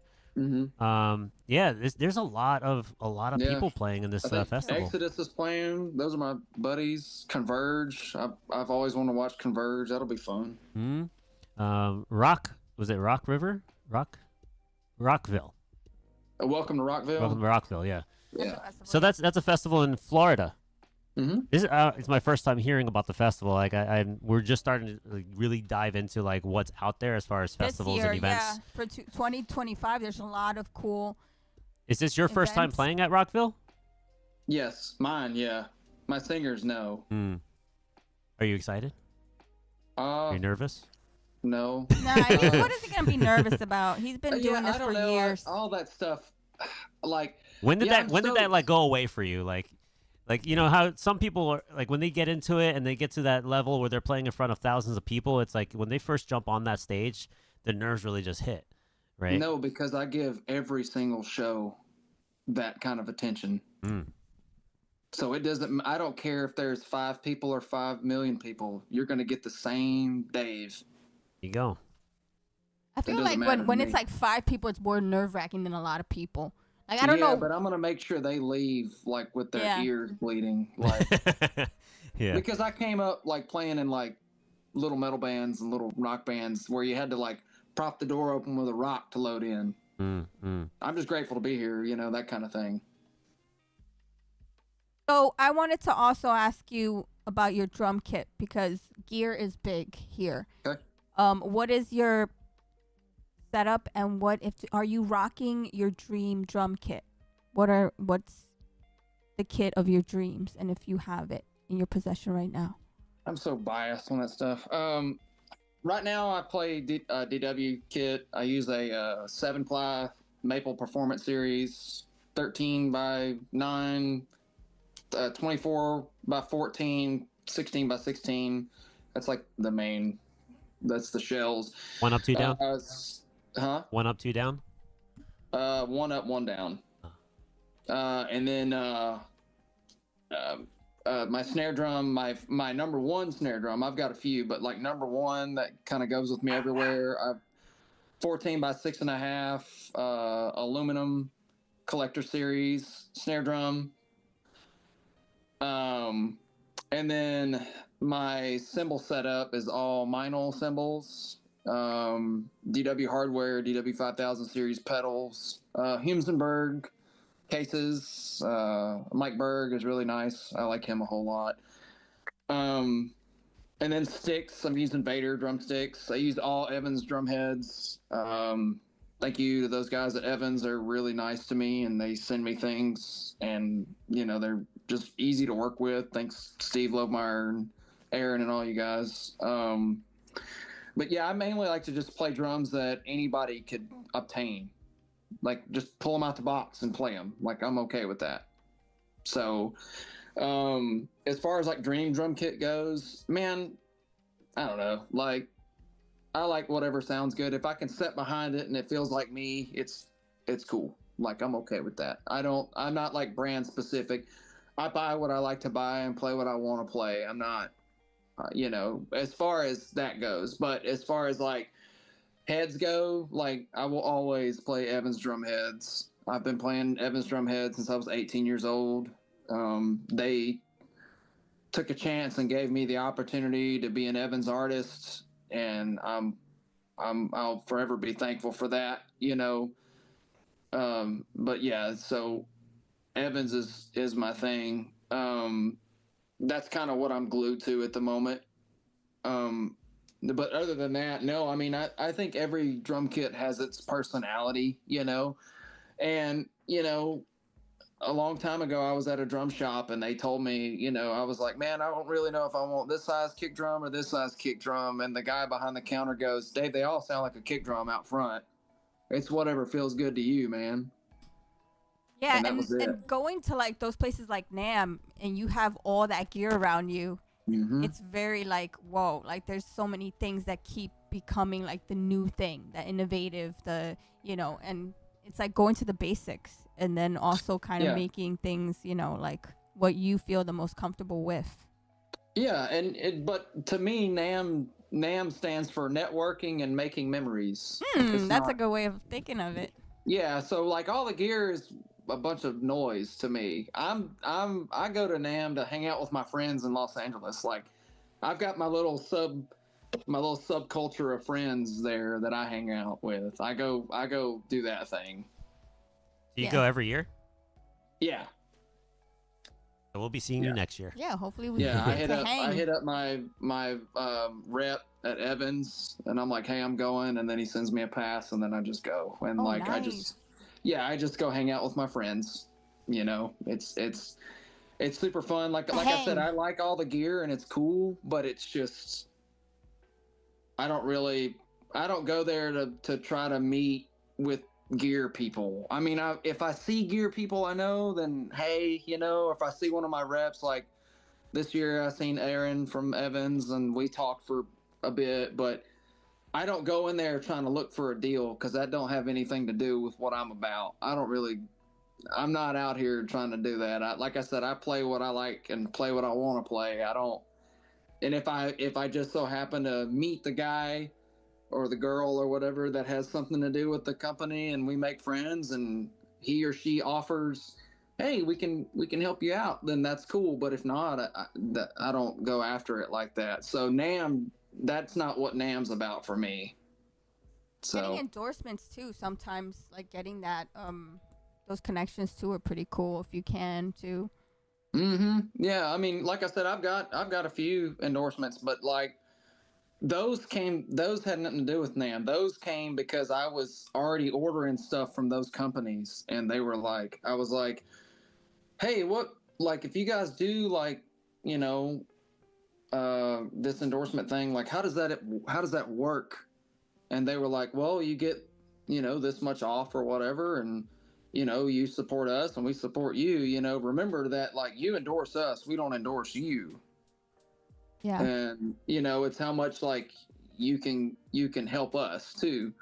It's that relationship. It's a B2B business. It's like business to business, Yeah, and then it was like, oh, by the way, here's this application, fill it out. That's how that worked. It was just like, I was like, how does this work? And he's like, this is how it works. Here's your endorsement. And just like, they just emailed me the thing. Is it contractual, like for X amount of time, or is it until whenever you feel? it's forever as far as I'm concerned, like especially with what I have. I mean, the only thing is they're like quarterly just post about it and tag us. That's it. And I do that. You can go through my Instagram and notice like I'm about due for it now. So you know, before I take my drum kit out, you know, I'll do it again. Thanks. You know, I think I did it in December or I don't know, but like before I go back out again, I'll rehead them up and polish everything down and definitely give my thumbs up to them. So also playing with gear that you actually really want to play, because there's people that offer you to play their shit, you know, like their stuff that they want you to endorse, but it's like you have to believe in the product, right? And being true to yourself about that. Yeah, and durability matters a lot because the road just beats your drums to death. Like I was saying, like I found this case company, Humesenberg, and then I met the man himself and was like, oh, this is cool. I don't endorse those guys, but when I need cases, I just buy Humesenberg cases, you know? Your go-to. That's kind of my go-to. So like I've got little stuff like that set up too. Like when I need something, I just know who to reach out to.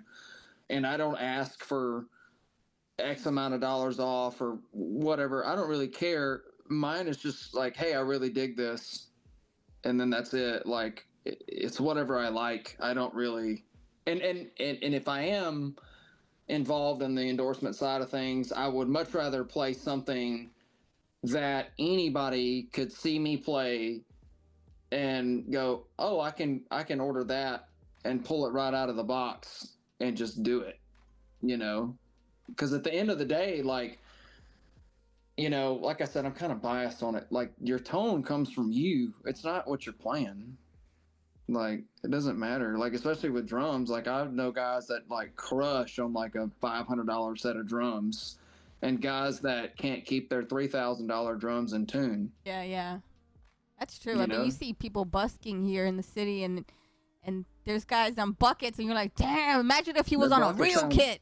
Yeah, that bucket sounds killer. He knows how to like hit it just right where the bucket sounds nice. I mean, but so that really doesn't matter. But to me, it's just about being practical and being durable. That's all I care about. I don't care about having some, you know, like boneheaded ass, you know, finish on my drums, because again, it's not about me. I don't really care, you know, like I'm just as happy with a white kit, a black kit, or a sparkle, like silver sparkle kit that just blends. I don't need all these weird colors and all these like, look at me shit.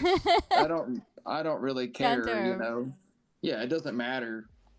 I love it, Dave. You're awesome. And like, I'm so happy that we got this time and space with you. And we have one last question.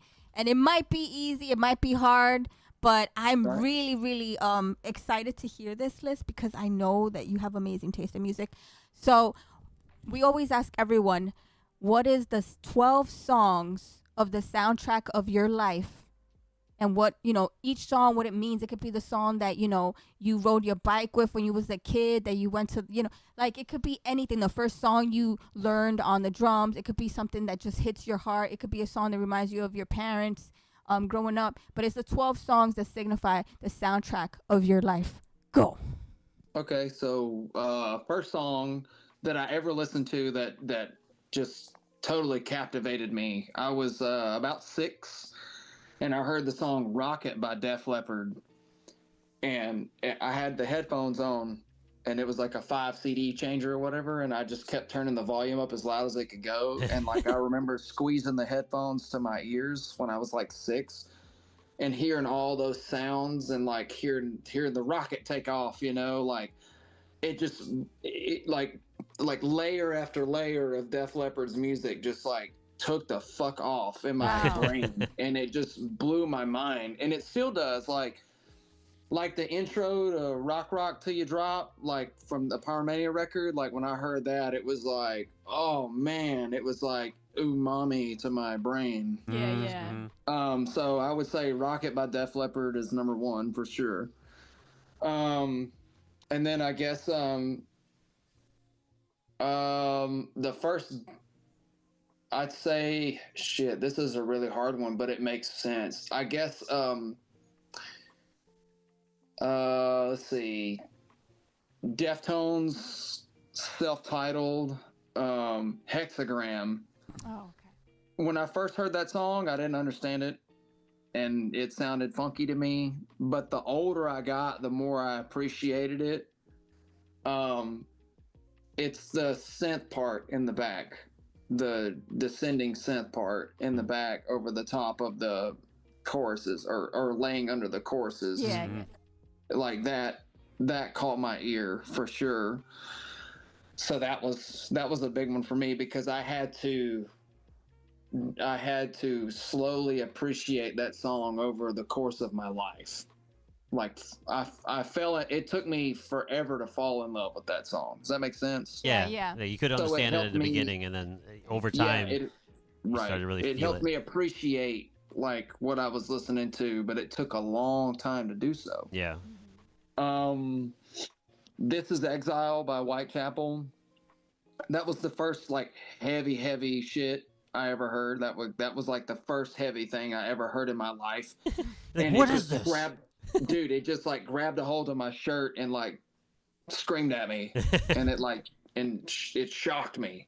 Yeah. It was fast, like the drums are fast, and I like the ending of the song, like I was like, I've never heard bass drums like that fast. Like I'd never heard and it was a shock factor to me to hear something like that. And I ended up like getting that record and then going through all the records, and it was just sick, you know. I think that's the third one. The fourth one would be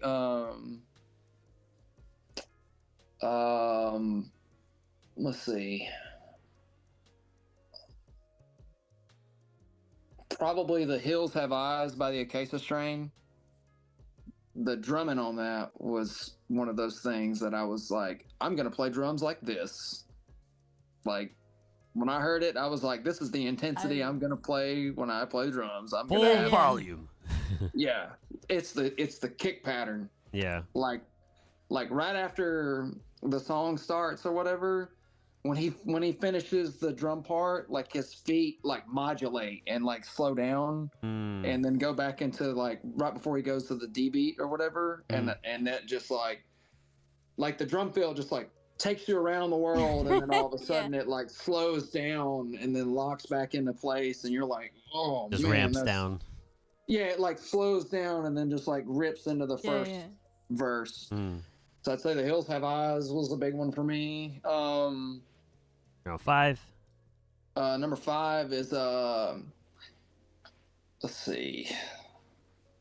I mean, it's either easy or hard, right? It's like usually when you don't think about it and you just like think of all the songs, right? Yeah. It's like drinking from a fire hose, but it's gonna work.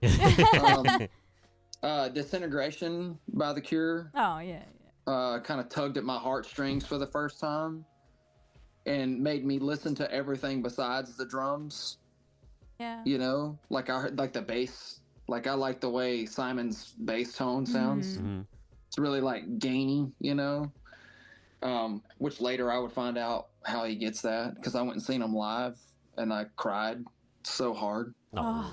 I cried so hard when I saw The Cure. Like my shirt was soaking wet. Wow. I was just like snotting. It just moved you. This year I told them we have to go see The Cure. I don't care. Like we have to go see them serious. when they come. Yes. All right. Yeah, it's a Waterworks to thing. come. Yeah, it's a real thing. Let's see. I'm on number what? 7? 6. 6. Number 6 is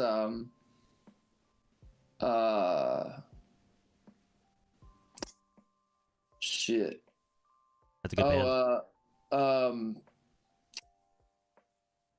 Away from the Sun by Three Doors Down. I heard that when I was a kid, and it took me away, you know? Like I was like, you know, when he sings the chorus, like I felt like I was alone a lot, you know? So I felt like I was away from the sun, you know? Like, you resonated with it. Yeah, like that was the first time I felt like emotional when I heard music. Like it wasn't like that I was like, oh, what's this? It was like emotional for me. The lyrics resonated. Yeah, I felt like somebody had grabbed a hold of me and was like, rocking me to sleep, Yeah. Away from the Sun. That whole album kind of did it for me. Let's see. What am I on, 7? 7. I'm on number 7. Yes.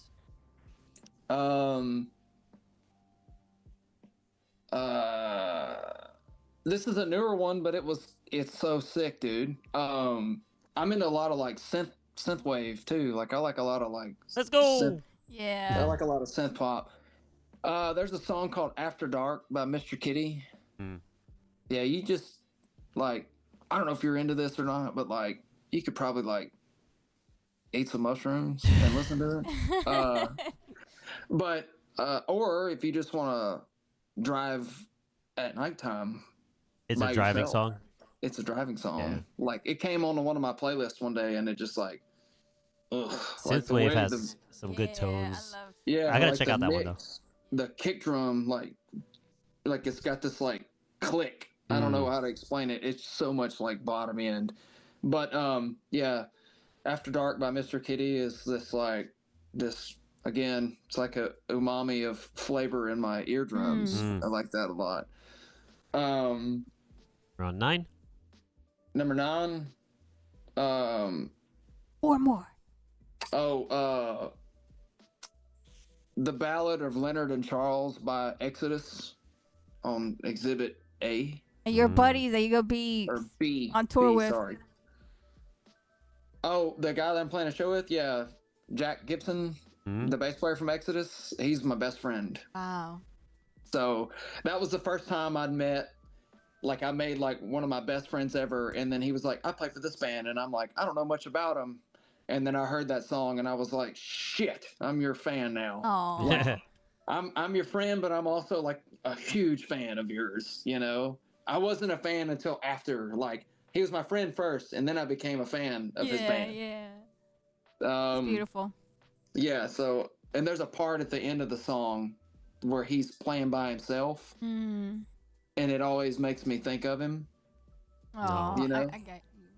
Like it's just him by himself, but it's not like a thrash metal part. No. It's like this little sweet thing, a solo melody. It's those little things. It's all by himself, and I'm like, oh, there he is. It's like there's my friend.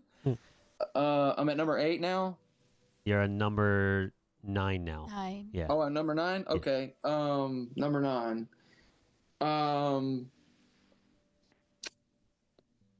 You know what? I'm gonna plug myself here. Do it. Drowning Face Down by Saving Abel. Oh, I was just listening to that this morning while making breakfast. Yeah. Not only does that song sound cool, but try living in that. Try listening to those lyrics, for a second, and then get on stage and play it in front of a shitload of people. So you mean you're a drummer that listened to lyrics? Because I had to get into his brain. Why wouldn't you? I don't. You I have didn't. to. He did it How are you until he supposed met to, like, me. I don't. How I are you listen. supposed to emotionally play a song if you don't know what the hell they're talking about? I mean, I didn't at the time. I didn't resonate with lyrics. I hear melody, and I hear like where the guitars are going. I hear where the synths are going, and that's where I drive my emotion is from, like the soundscape around it, right? Musically, because I was very big into like instrumental stuff. Sure. It's like listening to Genesis. Yeah. A lot going on. But recently, like I started really diving into lyrical like structures and like how the lyrics are being portrayed and the stories behind the lyrics and what they're saying, and I'm like, wow, like this actually is some deeper meaning to this. Like, yeah. Mm-hmm. Yeah, I was in a session one time and I was playing like 16th notes on the hat, and I was like, I think I nailed that take. And I went in there and the producer he threw his hands up and was like, "Is it about you today or about her?" Yeah. And I was like, I just played the parts. And he was like, "Yeah, like you play the parts. Like you need to understand that the song is not about you, dude." Mm-hmm. And it was hard, but I was like, okay. And I went back in and like played it with more of a chill approach, and he was like, that, do you understand where she's coming from? Oh. And I'm like, okay, cool. All right. So, which brings me to my next song or whatever. I guess it was probably, speaking of 16th Notes on the Hats, Northern Lights by Death Cab for a Cutie. Oh, okay. like Death Cab for Cutie, like I love that band a lot. And Jason McGurr's playing is just unreal when it comes to not only being technically proficient, but he's like a songwriter's drum machine. He's like the perfect drum machine for songwriters. Yeah. To me, in my head. Because he also did Come On Get Higher by Matt Nathanson. That's the drummer for Death Cab. Oh, wow. Yeah. Yeah. Jason's awesome, dude. He's big, too. He's like 6'2". Towering over the drums. Yeah, he's big. So, yeah, Northern Lights is what my number 10, I guess. Yeah, 10. We got 2 more. 2 more. Make it count. More. Okay. I'm trying to jump through my catalog here.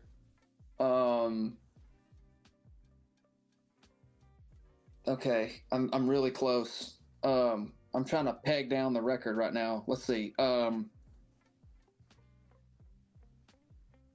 Probably One Step Closer to the Edge of the World by Cattle Decapitation. The riff. Yeah. Like the way Dave McGraw, like, he plays drums with such a pocket for death metal, it makes you like bounce. It's not like standard, like really fast, like double bass. It's not like super trimmy, like grindy. It's like it makes you nod your head in halftime. Yeah. So any of that Cattle stuff from the Death Atlas record, I like a lot. So probably, or Bring Back the Plague is pretty sick. Yeah, so I'm going to count that as number 11. Probably Bring Back the Plague. That's going to be one that like more people would resonate with because of the style of pocket it has. I really like that a lot. And then I guess final song for me. Let's see.